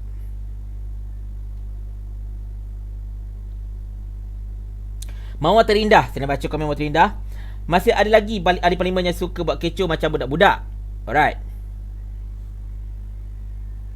Allahumma salli selamat. Macam mana nak maju sekarang? Dah masuk abad ke-21. Malu bila orang luar tengok ini taraf ahli parlimen Malaysia. Betul. Inilah dia. Seperti disebutkan oleh saudara Dr. Izzah Zamri tadi, mentaliti masih lagi third class. Itu masalahnya. Baik. Saya ada satu berita kat sini tuan-tuan sekalian. Okey. Naib ketua kawasan Bunok dekat Sarawak, DAP, telah pun keluar dari parti DAP. Sanjan Daik nama dia. Hari tu kita nampak ada puapan dekat Labuan keluar beramai-ramai sampai terbubar Pan Labuan. Sekarang ni ketua bahagian Bunok dekat Sarawak, Sanjan Daik dari DAP, dia kata dia keluar parti pada hari inilah. Okey.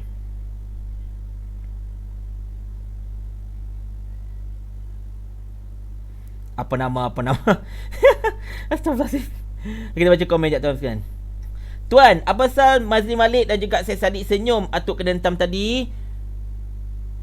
Saya sebenarnya kan saya tak tahu diorang ni faham ke tak apa yang berlaku sebenarnya. Saya tak faham Mazli Malik ni dengan Syed Saddiq, diorang faham ke tak apa yang berlaku tadi. Saya tak pasti sebenarnya. Tu masalah dia.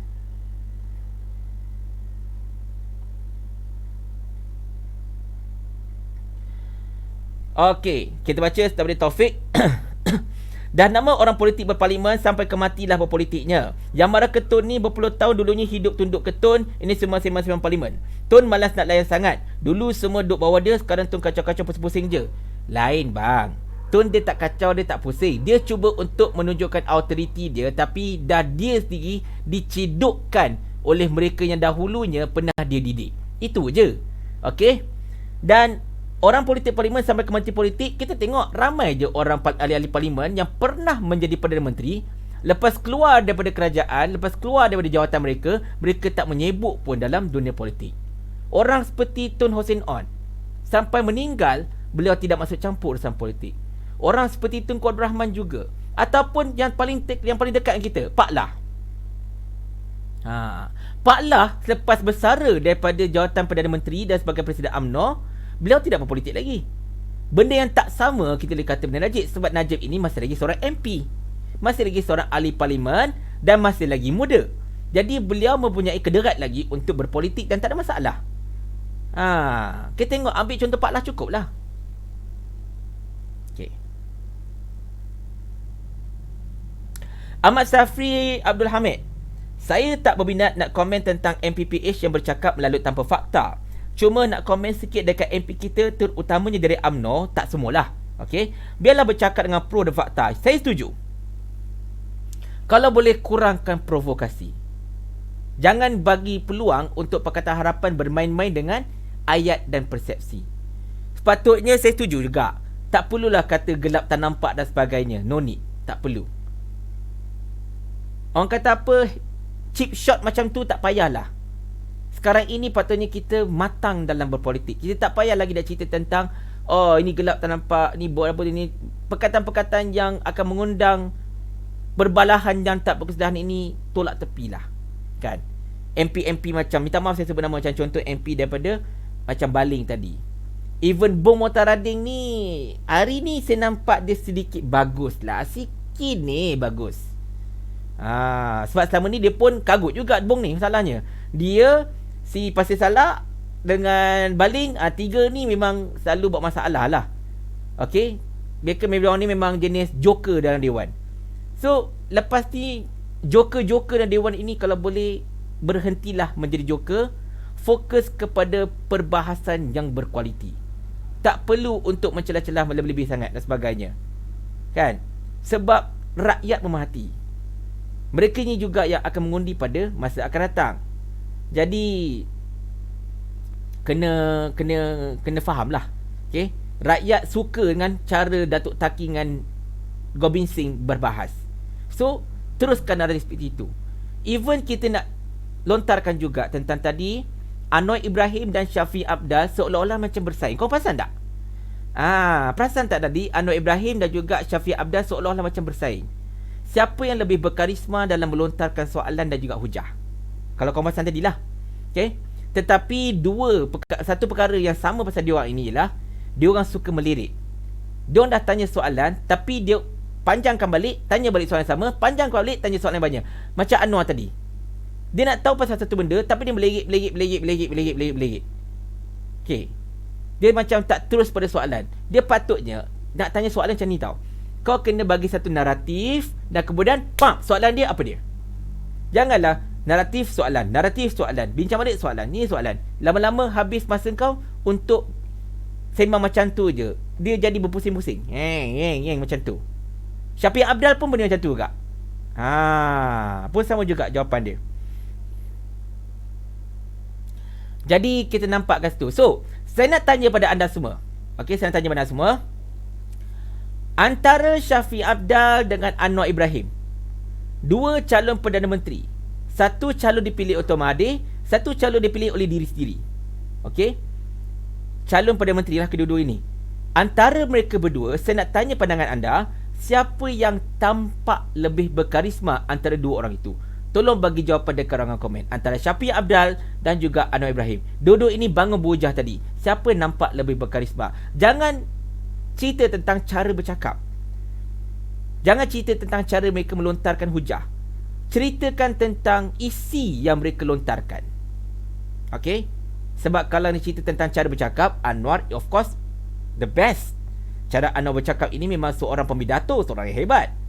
Tetapi kita cerita tentang pelontaran hujah itu sendiri. Siapa yang lebih nampak berkarisma? Syafiq Abdal ataupun Anwar Ibrahim? Saya nak tunggu jawapan anda. Sementara itu, saya buka talian kita 016 766 2616.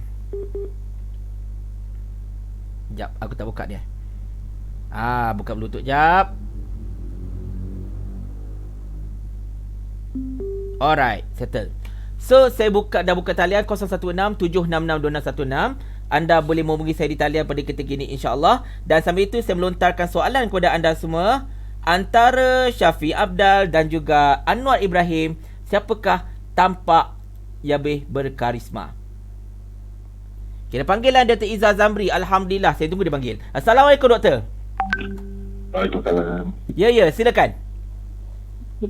Ada tengok. Ini saya nak terangkan beberapa isu di sini. Okey. Supaya kita, dari itu saya mengikuti parlimen daripada awal pagi sampai ke petang lah. Cuma sesi petang tu agak pendek sedikit sebab sesi petang tu agak panas. Umpama Harun bersama dengan geng PH ketika itu. Sampai Khalid Samad diksi dan Harun dianggap sombong lah ketika geng PH. Termasuk dia lah. Okey. Ada orang cakap pasal penukaran speaker. Penukaran speaker ni sebenarnya dia menunjuk kepada saya tengok bila kita melihat hujah dalam the House of Commons ataupun hujah dalam the House of Member lah ataupun Westminster punya British punya style ataupun England, sebab kita banyak ambil adapt sana dalam parliamentary. So hujah kita harus bernas, harus ada konkret. Yang ketiga kita tengok tadi hujah Datuk Taki bersama dengan Gobing Sidio. So itu hujah yang bagi saya itu face parlimen yang kita nak tengok sebenarnya. So kita tengok bagaimana Gobing Sidio dia mengatakan hujah di antara standing order ataupun buku yang standing order tu adalah buku daripada peraturan Dewan dengan pelbagai ketentuan. Dan bagi Datuk Taki memang kalau ikut dari segi kita memahami pelbagai sesuatu ada standing order atau peraturan Dewan, apa saja standing order itu harus mengikut garis panduan perlembagaan lah. Sekiranya standing order itu melanggar garis panduan perlembagaan, so dia akan jadi unvalid. Suatu pertukaran speaker tu normal. Dan ketika itu berlaku sebenarnya dalam politik tanah air kita hari ini banyak perkara baru berlaku. Perdana Menteri interim tak pernah jadi, kita ada Perdana Menteri interim. Kita tak pernah ada pertukaran kerajaan pertengahan penggal. Maksudnya pertukaran kerajaan itu harus melalui pilihan raya. So kita dah ada pertukaran kerajaan pertengahan penggal, itu melalui lopatan beberapa ahli parlimen, gabungan koalisi kerjasama baru dan sebagainya. And then pertukaran speaker. Pertukaran speaker ni sebenarnya kalau kita tengok dia satu orang panggil tu Parliamentary Culture Common. Parliamentary Culture Common dia semua orang yang duduklah MP parlimen dia akan ambil speaker yang bagi dia akan mengutamakan usul kerajaan. Itu normal. Mana-mana speaker dia kena ada tu. Maksud dia kita sebagai kerajaan kita tak nak speaker yang mungkin ada sedikit bias kepada pembangkang supaya nanti bila apa saja usul kerajaan sama ada dari dasar, polisi, undang-undang mungkin benda tu ditolak oleh speaker. Dan oleh sebab tu pertukaran speaker tu jadi, dan pertukaran speaker juga berujuk pada perkara 57 kurungan 2 C yang mengatakan itu speaker itu boleh meninggalkan diminta mengosongkan jawatan tersebut dengan usul yang dibawa oleh ketua majlis. Ketua majlis itu adalah Perdana Menteri lah. Itu dalam bahagian legislatif. Itu kita nak bagi jelas supaya orang tu antara kenapa tukar speaker. Saya dengar banyak orang kata ni tak adil, ini speaker pintu belakang. Itu bagi saya itu adalah cakap-cakap politik yang tidak ada asas dia. Dari segi perlembagaan itu ada asas dia. Itu ada. Bila saya tengok hujah atas Datuk Taki dengan Gobin Sedio, Gobin Sedio pun juga bercakap dalam hujah dalam garisan undang-undang yang difahami oleh beliau, dan Datuk Taki itu memperjelaskan kenapa usul ini harus dibuat oleh kerajaan ketika itu. So itu satu hujah yang sihat. Dia tak ada memperkecilkan lawan, dia tidak ada mengatakan lawan itu bodoh ke apa, tak ada. Dan masalah kita tengok pada hari ini ialah, mungkin saya nak kata adalah beberapa ahli parlimen yang saya rasa, maaf cakap, anda seharusnya bersara pencen dan dapat pencen parlimen, jaga cucu sajalah. So you are not qualified to do as become a member of the parliament. Bagaimana anda jadi member of the parliament? Anda sendiri pun bercakap di soal emosi. Salih Samad, you are not qualified to become a member of the parliament. Untuk ada member parlimen nak berdebat, ada fakta, bukan persepsi. Ini kita cakap Dewan Rakyat. Harifah Maiden yang kata itu kepada ni sama-sama. Dan Mak Sabu, anda seorang bekas Menteri Pertahanan, Menteri Kanan. Bagaimana anda boleh mengatakan perkataan yang unparliamentary, iaitu bodoh kepada speaker? Itu tidak itu juga ada beberapa usul daripada kerajaan. Kita tengok macam Datuk Tajuddin Abu Mokhtar, dia sangat behave hari ni, selalu dia tu ada kata waktu yang suka buat kacau bilau kan. Betul. Parlimen. Dia memang tu Datuk Aziz pun dia tak boleh cakap begitu be fair. So kena ada kita bercakap direct. Sebab bila kita banyak sangat provokasi, rang undang-undang tu makin lama makin drag. Kita nak cakap pasal rang undang-undang, tapi bila dah banyak sangat provokasi, kita tak bahas rang undang-undang, kita bergaduh saja. Mudahnya rang undang tu tak jadi. Dan sebab tu tadi saya tertarik bila ada, paling saya rasa itu membuktikan credibility. Bukan saya menyokong Taslim Muhyiddin Yassin, tapi bila kita tengok ada perbahasan di antara Taslim Muhyiddin Yassin dan Anwar Ibrahim, Saudara Ibrahim mengatakan kenapa stimulus package ini atau fikiran sangat ini tidak dibahaskan di parlimen seperti negara-negara luar. Dan jawapan yang diberi itu, dia kata rakyat tidak perlukan persidangan, rakyat perlukan apa yang bantuan itu harus sampai pada ketika dan waktu dia. Betul. Dan bagi saya itu tepat. Sebab apa? Kita tahu budaya parlimen Malaysia ni, katalah kita bahas stimulus package, entah bila kita akan siap. Betul. Dengan kerana birokrasinya lagi, dengan kerana provokasi yang kadang-kadang sangat melampau. So, oleh kerana itu menampakkan jawapan yang kata orang hasil pancung lah kepada Ketua Pembangkang. Dan satu lagi saya tengok pada ada satu lagi suara besar dengan 109, 103 lah. Satu tu itu sebab kita dah faham ada dua orang tak mengundi, dan satu lagi lah timbalan speaker tak boleh mengundi, dan satu lagi dia seorang MP yang masuk hospital. So memang apa kesan dia adalah penukaran speaker ni. Sebenarnya pun asas kenapa speaker ditukar dari sudut kada tengok strategi politik, itu adalah hint kepada pembangkang bahawasanya saya ada majoriti. Saya dapat tukar speaker, saya ada majoriti. So isu saya tak ada majoriti tu tak ada. Maksud saya ada majoriti, saya ada 112 plus saya ada sebarang speaker yang menyokong PN, so saya ada 113 sekarang. So anda ada 109. Jadi saya ada majoriti. Itu sebenarnya kata orang secara tidak langsung memberi cyber kepada pembangkang. Mainan undi tidak percaya itu boleh dipatahkan dengan begitu, walaupun dia masih lagi dalam aturan dewan, termasuklah undi percaya yang dibawa oleh PAS, masih lagi dalam aturan dewan. Tapi secara psikologinya memang dia nak bagi tahu directly kepada, secara jelas kepada member of parlimen, itu jelas pada rakyat, kita ada majoriti, tak banyak tapi kita ada. So dia bagi tahu itu sebenarnya. Itu sebab tu kata speaker tu harus ditukar, dan speaker harus tukar. Nombor dua pula, kita kena faham speaker tukar pun, speaker sendiri sebelum ni Kasih Arif pun menerima usul tu. Dia tahu dia akan ditukar, so dia akan menerima usul tu, dan usul tu pun telah diserahkan oleh pihak kerajaan terlebih dahulu. Dan memang apa-apa pun usul tu dah, bila dah dapat usul baru, kita ada aturan mesyuarat hari ini, apa yang diusulkan, aturan mesyuarat pun dah diberi kepada setiap MP itu sendiri. Itu budaya kita. Sebenarnya kenapa diberi adalah untuk MP sendiri prepare kata-kata usul menukar speaker, MP juga harus prepare dari pihak bangkang kenapa nak tukar speaker. Betul. Itu yang dikatakan oleh Datuk Taki sebenarnya. Kita dah beri usul tu dalam aturan mesyuarat pun dah ada. Why not? Awal pun kalau kata tak setuju, just bagilah calon. Itu saja. Nah itu kata bahasa mudah lah. Sebab bila cakap undang-undang ni kan dia banyak pasal 1, pasal 2, pasal 3. So itu sebenarnya yang berlaku. Betul saya macam Parlimen hari ini dia sangat menarik, bukan menarik apa, dia menunjukkan bagaimana seorang bekas menteri boleh jadi dalam posisi yang lain, pembangkang. Dia seolah-olah hilang pewatakan dia sebagai seorang bekas menteri. Anda seorang bekas menteri, seorang yang pernah berada dalam kabinet, seorang pernah yang berada dalam badan eksekutif, tetapi anda boleh melakukan provokasi-provokasi yang agak keterlaluan. So, adakah ini menunjukkan sikap anda yang sebenar, gagal mengawal emosi dan sebagainya? Dan begitu juga saya tegur Anwar Ibrahim sebagai ketua pembangkang. Ketika anda menghujahkan usul, anda tidak perlu keluar daripada standing anda itu dan pergi ke speaker dengan menunjukkan buku ataupun buku peraturan mesyuarat itu ke arah speaker.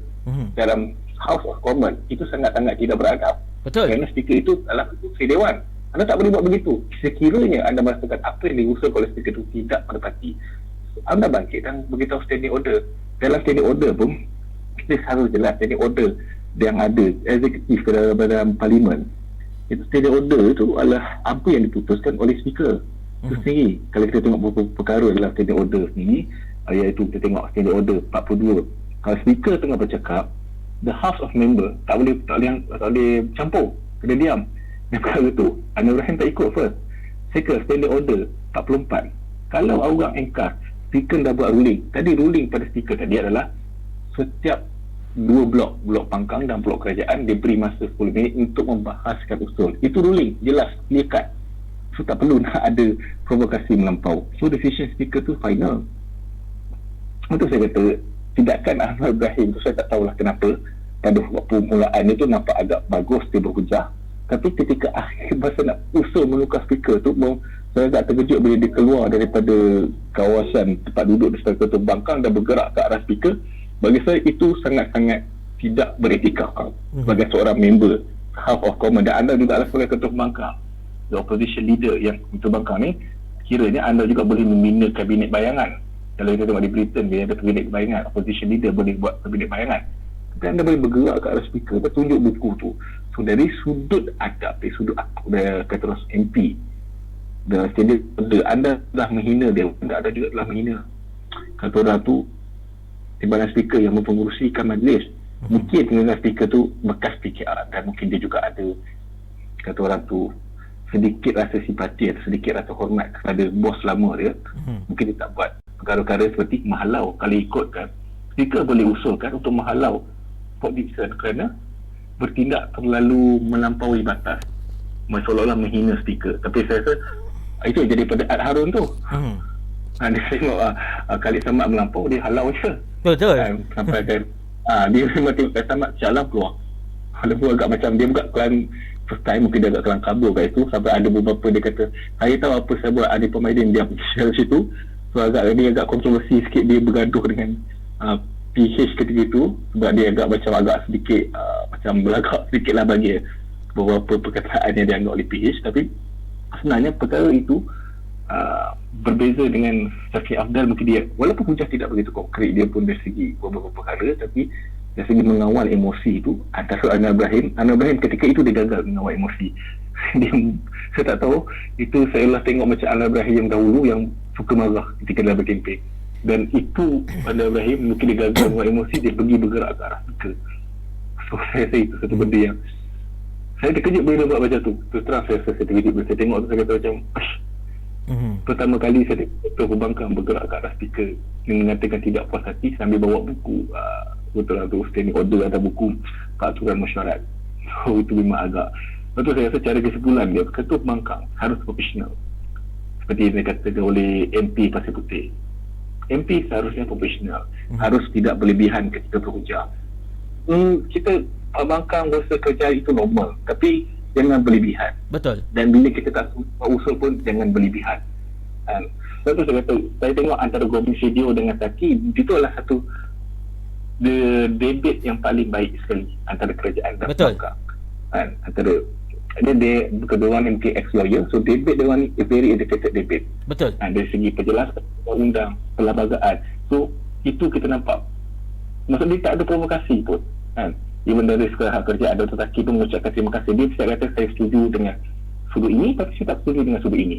So betul. dia ada pro and con di situ. Situ yang saya rasa itu yang kita nak bina daripada saya Khalid Samad, maaf saya salah Khalid Samad atau Khalifah Maidin. Anda bekas menteri, ada Maidin, anda bekas menteri Timbalan Undang-Undang, takkan anda behave macam tu. So agak pelik lah. Itu saya tengok pada kesimpulan pada awal dia lah. Pasal esok pun ada lagi, dan saya rasa esok pun bakal panas lagi dengan banyak perkara. Esok kita tengok lah macam mana. Banyak dalam minggu ni akan ada usul yang usul UDI percaya, usul UDI tidak percaya. So minggu ni mata akan melihat parlimen. So hari ni kita melihat satu parlimen yang agak, saya ingatkan petang tu akan panjang, tapi saya rasa petang tu mungkin banyak sangat isu panas. Sampai kan terpaksa juga sejam lebih, sejam setengah. Okey doktor, last. Doktor, sebelum ni, last ya. Pandangan peribadi doktor, saya rasa ramai nak tahu. Tadi saya sebelum doktor call, saya mengeluarkan satu soalan. Apple to apple comparison antara dua bakal Perdana Menteri dicalonkan oleh Pakatan Harapan, iaitu Anwar dan Shafie Apdal. Okey. Berdasarkan kepada kualiti pelontaran hujah, dia orang punya behavioural dan sebagainya, saya nak doktor pilih antara Shafie dengan Anwar ni, siapa yang tampak lebih berkarisma? Itulah dia. Okey. Saya tengok tadi hujah di Asia pada Shafie Apdal dengan Datuk Anwar Ibrahim lah. Okay, pada awal dia saya mengatakan nampak ada kualitinya, ada bagusnya. Tapi bila macam saya kata, seorang yang ingin menjadi bakal pada menteri harus seorang yang cool, seorang yang macho, seorang yang ada figura yang sentiasa tenang. Sebab dia tahu dia Perdana Menteri tak ada orang suka, dia akan diprovok, sentiasa tenang. So kita tengok di sini adalah Kerudu Bujara tidak begitu konkret pun. Kemudian Anwar pun ketika membahas kenapa stimulus package tidak dibahaskan di parlimen, itu tidak begitu konkret apabila dibalas balik oleh Perdana Menteri. Begitu juga dengan Shafie Apdal juga. Dia mengatakan perkara yang sama. Maksud dua-dua ni bercakap tentang perkara yang sama tapi menggunakan ayat yang berbeza. Tak ada masalah. Begitu juga dengan usul parlimen. Tetapi saya melihat Shafie Apdal ni mungkin dari segi pengawalan emosi dia apabila menentang usul penukaran speaker itu, dia tidak bertindak berlebihan. Saya boleh bagi kredit di situlah. Berbanding dengan Anwar Ibrahim, ketika dia bergerak ke arah speaker, yang saya rasa satu perkara yang saya tak nak tengok mana-mana ketua bangkang sebelum ini bergerak ke arah speaker. Even dia, Anwar Ibrahim pernah jadi ketua bangkang, bergerak ke arah speaker, menandakan dia tidak berpuas hati usul speaker ditukarkan. Maksud saya itu adalah kegagalan dia untuk mengawal kemarahan. Dia boleh berada dalam kuncu-kuncu dia belakang dia untuk kata orang buat bising, tapi as a ketua bangkang, you should be more professional. Kena ada profesional, anda tidak boleh bergerak ke arah kutu speaker sesuka hati anda saja. Betul. Dan kena ada hierarki hormat. Anda adalah ahli parlimen, dan ketika itu timbalan kutu speaker Datuk Hasnun itu dia adalah orang yang mempengurusikan majlis. So kita berada dalam majlis legislatif, itu kena hormat. Sebagai saya, dari sudut itu saya rasa Shafie Apdal lagi better lah. Di sudut kata Ratu Deski, mengawal kemarahan. Pada segi hujah, saya mengatakan hujah itu terlalu lemah untuk kalau nak menukar speaker tu harus hujah ke atas dasar apa, perlembagaan ke ataupun standing order ke, sebab bila kata ketua majlis tu dia boleh berubah speaker mengikut haluan dia sendiri. Betul. Kalau dia rasa ada calon layak yang lebih pro pada kerajaan, of course kerajaan akan tukar. Perkara yang sama juga dilakukan ketika PH menang sekali dahulu, ketika mencalonkan Tasri Arif. Benda itu biasa. Cuma saya kata dari segi pengawalan emosi itu, Anwar Ibrahim itu gagal berbanding dengan Shafie Apdal. Alright. Okey doktor, terima kasih banyak atas pandangan yang begitu. Macam biasalah, sentiasa berkualiti. Terima kasih banyak-banyak, insyaAllah. Okey. Okey, baik. Assalamualaikum warahmatullahi wabarakatuh. Pandangan daripada Dr. Izzah Zamri, tuan-tuan dan sekalian. Macam mana kita lihat, banyak sekali undian-undian dalam ni yang memberitahu kepada saya bahawa antara Shafie Apdal dengan Anwar Ibrahim, dua-dua tak boleh pakai. Jadi saya rasa ramai yang bersetuju, ramai yang telah memberikan verdik mengatakan bahawa antara Anwar dan juga Shafie Apdal, dua-dua tak boleh pakai. Okey, kedua-dua tidak menunjukkan karisma yang bersesuaian untuk menjadi Perdana Menteri. Tetapi saya boleh bersetuju dengan Dr. Izzah tadi, daripada segi pengawalan emosi, Shafie is way better than Anwar. Okey, sangat-sangat better berbanding dengan Anwar. Alright. Jadi apa-apa pun tuan-tuan dan puan sekalian, kita akan baca komen-komen insya-Allah. sebelum kita wrap. Dan jika anda nak call saya, mungkin kita terima satu dua panggilan lagi insyaAllah. 016-766-2616. Okey. Yang Maya kata Syafiq Abdal, Syafi'i dua-dua tak boleh pakai, Anwar dua-dua tak layak, Faisal Lajari. Aku tak termasuk bang drama ni. Pan bakal di kapan. Okey. Tepat saya pilih Syafiq Abdal, dua-dua Samdul, dua-dua macam Peh. Anwar lebih berkarisma kerana di dunia, bekas Menteri Kewangan dan Bank Dunia dan bekas pengurusi ABIM. Okey, Sugiri Rubion, the thing is, kita tak cerita tentang benda yang dah berlalu. Kita cerita berdasarkan apa yang ditunjukkan tadi. Dan apa yang ditunjukkan tadi menunjukkan bahawa memang Anwar tak berkarisma langsung untuk menjadi Perdana Menteri. Baik. Tak boleh nak komen sebab dua-dua saya tak suka. Dua-dua nampak tak nampak karisma. Okey. Sembang kari setiap hari Abdul Wahab. Okey, Seribu Mawar kata dua-dua tak boleh harap maaf. Okey, betul lah tu. Abu Dhabi 2x5.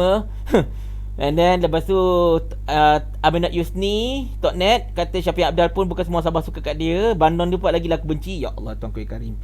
Kau ni tak jawab soalan sebenarnya. Dua-dua tak berkarisma sebab dua-dua nak tunjukkan diri masing-masing. Okey, dua-dua ekor bodoh tak layak. Masya Allah. Setakat pandai cakap je tak ada manfaat bagi rakyat dan negara. Hanya okey, kita panggilan daripada Encik Sobri kita. Assalamualaikum Encik Sobri. Waalaikumsalam. Ya, silakan terus. Okey, daripada pagi sampai ke malam panas walaupun hujan. Tahu tak apa. Tahu tak apa.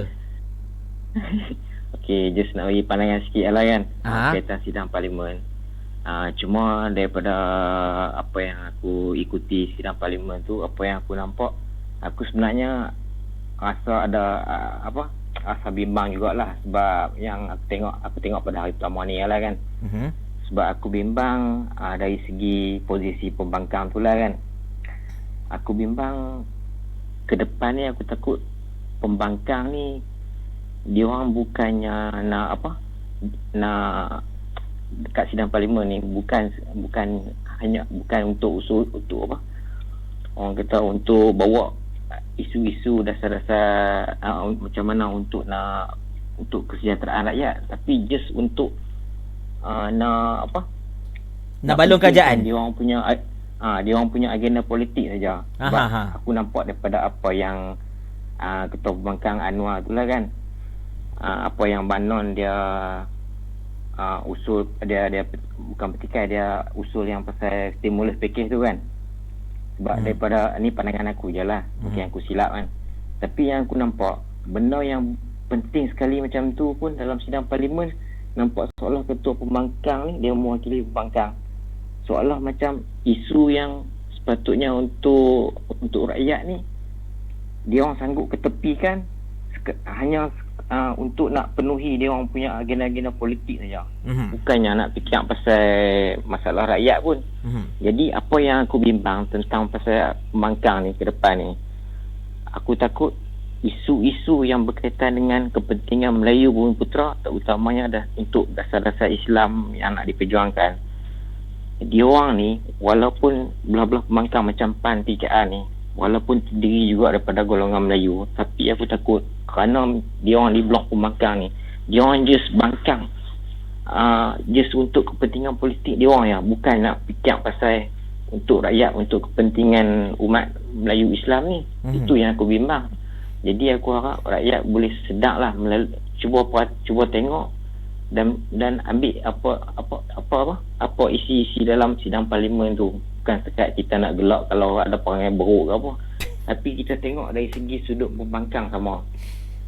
Kita tak mahu ada pembangkang yang just nak perjuangkan dia orang punya agenda politik saja, tapi nak ketepikan isu-isu yang lebih penting untuk dibahas dalam parlimen. Tu yang aku harap semua rakyat boleh nampak lah. Pembangkang PH yang macam ni memang kalau boleh pihak RU akan datang nilailah sendiri benda-benda tu. Itulah untuk pandangan aku malam ni. Alright. Okay, Assalamualaikum. Waalaikumsalam warahmatullahi. Encik Sobri Lang kita, satu pandangan yang bagi saya sebenarnya sangat bagus sebenarnya tuan-tuan dan puan sekalian. Kerana apa?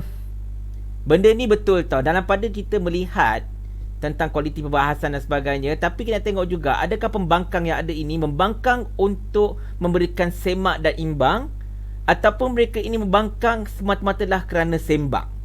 Okey. Jadi yang itu kita akan pastikan juga. Tapi berdasarkan pada rekod, sejak keluarnya PAS daripada Pakatan Rakyat, okey, sejak PAS ini keluar daripada Pakatan Rakyat, sejak mereka wujudkan Pakatan Harapan, kita tak nampak pun kualiti yang ada pada pembangkang. Okey, pembangkang Pakatan Harapan lah pada ketika itu. Sebaliknya mereka hanya tahu memprovokasi, memberikan plakat, menaikkan plakard dan juga untuk melakukan aspirasi sending order sebagainya, tapi mereka tidak ada sebarang kualiti untuk dipersembahkan dalam parlimen. Itu yang saya nampak lah. Okey, tapi apa-apa pun kita mengharapkan agar rakyat dapat perhatikan betul-betul tentang mereka ini, macam mana dikatakan oleh ramai pihak, terutama jadi oleh Dr. Izzah tadi pun, mana-mana MP yang mengarut tu humban sajalah, masa mereka dah berlalu. Humban saja. Masa mereka dah berlalu. Sekarang kita nak mewujudkan Malaysia baru. Bila tidak sebut Malaysia baru, kita tidak boleh membiarkan parlimen ini dihuni oleh MP-MP yang lama, yang berperangai beruk macam sama. Jadi kita nak wajah baru, kita nak kesegaran dalam parlimen kita, insya-Allah. Baik, saya nak baca beberapa komen. Hamka Auliat dia kata 111 tukar speaker, 109 kekal speaker. Bila sampai ke 21-27 nanti 111 kekal PM dan 109 tukar PM. Okey, mungkin jadi 112 kekal PM sebab kita mengambil kira Dr. Maximus Ongkili, dan juga mungkin anda kata kalau Rashid Asnon tidak mempengerusikan undian tersebut, mungkin akan jadi 113. Okey. Mampukah Perikatan Nasional mengikuti jejak langkah PAS yang berbekalkan kelebihan 1 kursi pada sesi 2004 hingga 2008 di Kelantan? Pada awalnya PAS berbekalkan kelebihan 3 kursi, tetapi melalui satu PRK, BN telah berjaya menambahkan 1 lagi kursi, membuatkan PAS hanya tinggal kelebihan 1 kursi sahaja. Okey. Apa-apa pun demografik negeri dan juga pusat adalah berbeza. Impaknya juga berbeza. Kalau negeri tak boleh nak buat apa. Tapi kalau pusat, kalau terlampau tipis sangat, dia tidak baik sebenarnya untuk kestabilan negara itu sendiri. Alright. Kita baca komen ya. Zaidah Hassan, permulaan ucapan Ketua Bangkang gaya seorang hero, selepas itu dia jadi beruk. Itulah kisahnya. Baik. Syah Alam boleh kata jelutong. Itulah kita cakap tadi. Sekarang ni DAP nampak macam relax. Yang akan jadi mengambil kerja-kerja DAP sebagai kaki menyalak ialah PAN. Percaya atau tidak, kita akan tengok besok nantilah kan. Besok nanti ketika perbahasan dan sebagainya, kita akan perhatikan yang akan banyak menyalak ialah orang-orang PAN. Baik. Sekejap. Cantik baju. Ini baju goalkeeper. Sebagai seorang goalkeeper, kita tak cek jersey biasa, kita cek jersey goalkeeper. Baik. Sebenarnya kenapa anda bagi Manon? Itu jangan tanya aku. Dari dulu lagi masalahnya.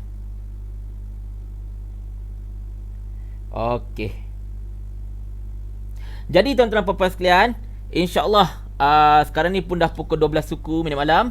Saya rasa live kita akan tamat di sini pada ketika ini, dan insya-Allah besok ialah hari kedua persidangan parlimen, dan juga saya akan kembali live pada hari Khamis malam Jumaat. Okey, Khamis malam Jumaat, bermaksud kalau Khamis malam Jumaat maknanya Rabu, Selasa, Rabu, Khamis. Maknanya kita dah ada 3 hari persidangan parlimen ini. Banyak sekali perkara yang boleh kita bincangkan, insya-Allah, dan apa-apa pun saya akan cuba perbaiki kita punya delay ini supaya tak ada berlaku delay pada hari Khamis nanti, insya-Allah. Dan mudah-mudahan kita akan dapat menyaksikan persidangan parlimen yang lebih berkualiti dan lebih terarah untuk membantu mensejahterakan rakyat, bukan semata-mata untuk menghentam pihak itu dan ini. Dan kalau boleh lepas ini, janganlah kita berpolitik dengan orang kata mengulangkan perlian, mengulangkan makian, cacian, mengatakan bodoh dan sebagainya. Itu bukan level para MP. Mungkin itu level saya selaku seorang orang kata penetizen biasa di alam maya, tetapi itu bukanlah level MP sebenarnya untuk bercakap benda-benda yang ngarut seperti itu, tuan-tuan puan-puan sekalian. Jadi kita harapkan agar mata untuk menghentam dan kalau boleh lepas. Okey, sorry. Sorry, terkuat pula suara. Jadi insya-Allah kita harapkan, sekali lagi kita harapkan, saya ulang kali ini, kita mahukan perbahasan yang lebih berkualiti dalam Dewan. Ambillah contoh seperti mana perbahasan antara Gobind Singdio menentang Datuk Taqiyuddin, dan juga bolehlah kita ambil bagaimana cara Tan Sri Muhyiddin Yassin Perdana Menteri menjawab persoalan-persoalan dengan tidak ada ironi dan hanya straight kepada jawapan dan tidak perlu meleret untuk menghentam pihak itu dan ini. Dan kepada para MP-MP yang sekian lama yang telah merosakkan parlimen, anda kalau boleh tolong jangan bersuara. Kehadiran anda merosakkan suasana. Tuan-tuan dan puan-puan sekalian, macam biasa, insya-Allah Kita akan terus perhatikan parlimen ini dengan rapat, dan mudah-mudahan kita akan terus menjadi sema iman terbaik untuk kerajaan dan juga pembangkang. Terima kasih kerana tontonan. Terima kasih atas sokongan. Jumpa lagi pada hari Khamis malam Jumaat nanti, insya-Allah tuan-tuan sekalian. Assalamualaikum warahmatullahi wabarakatuh. I love you all. Bye bye.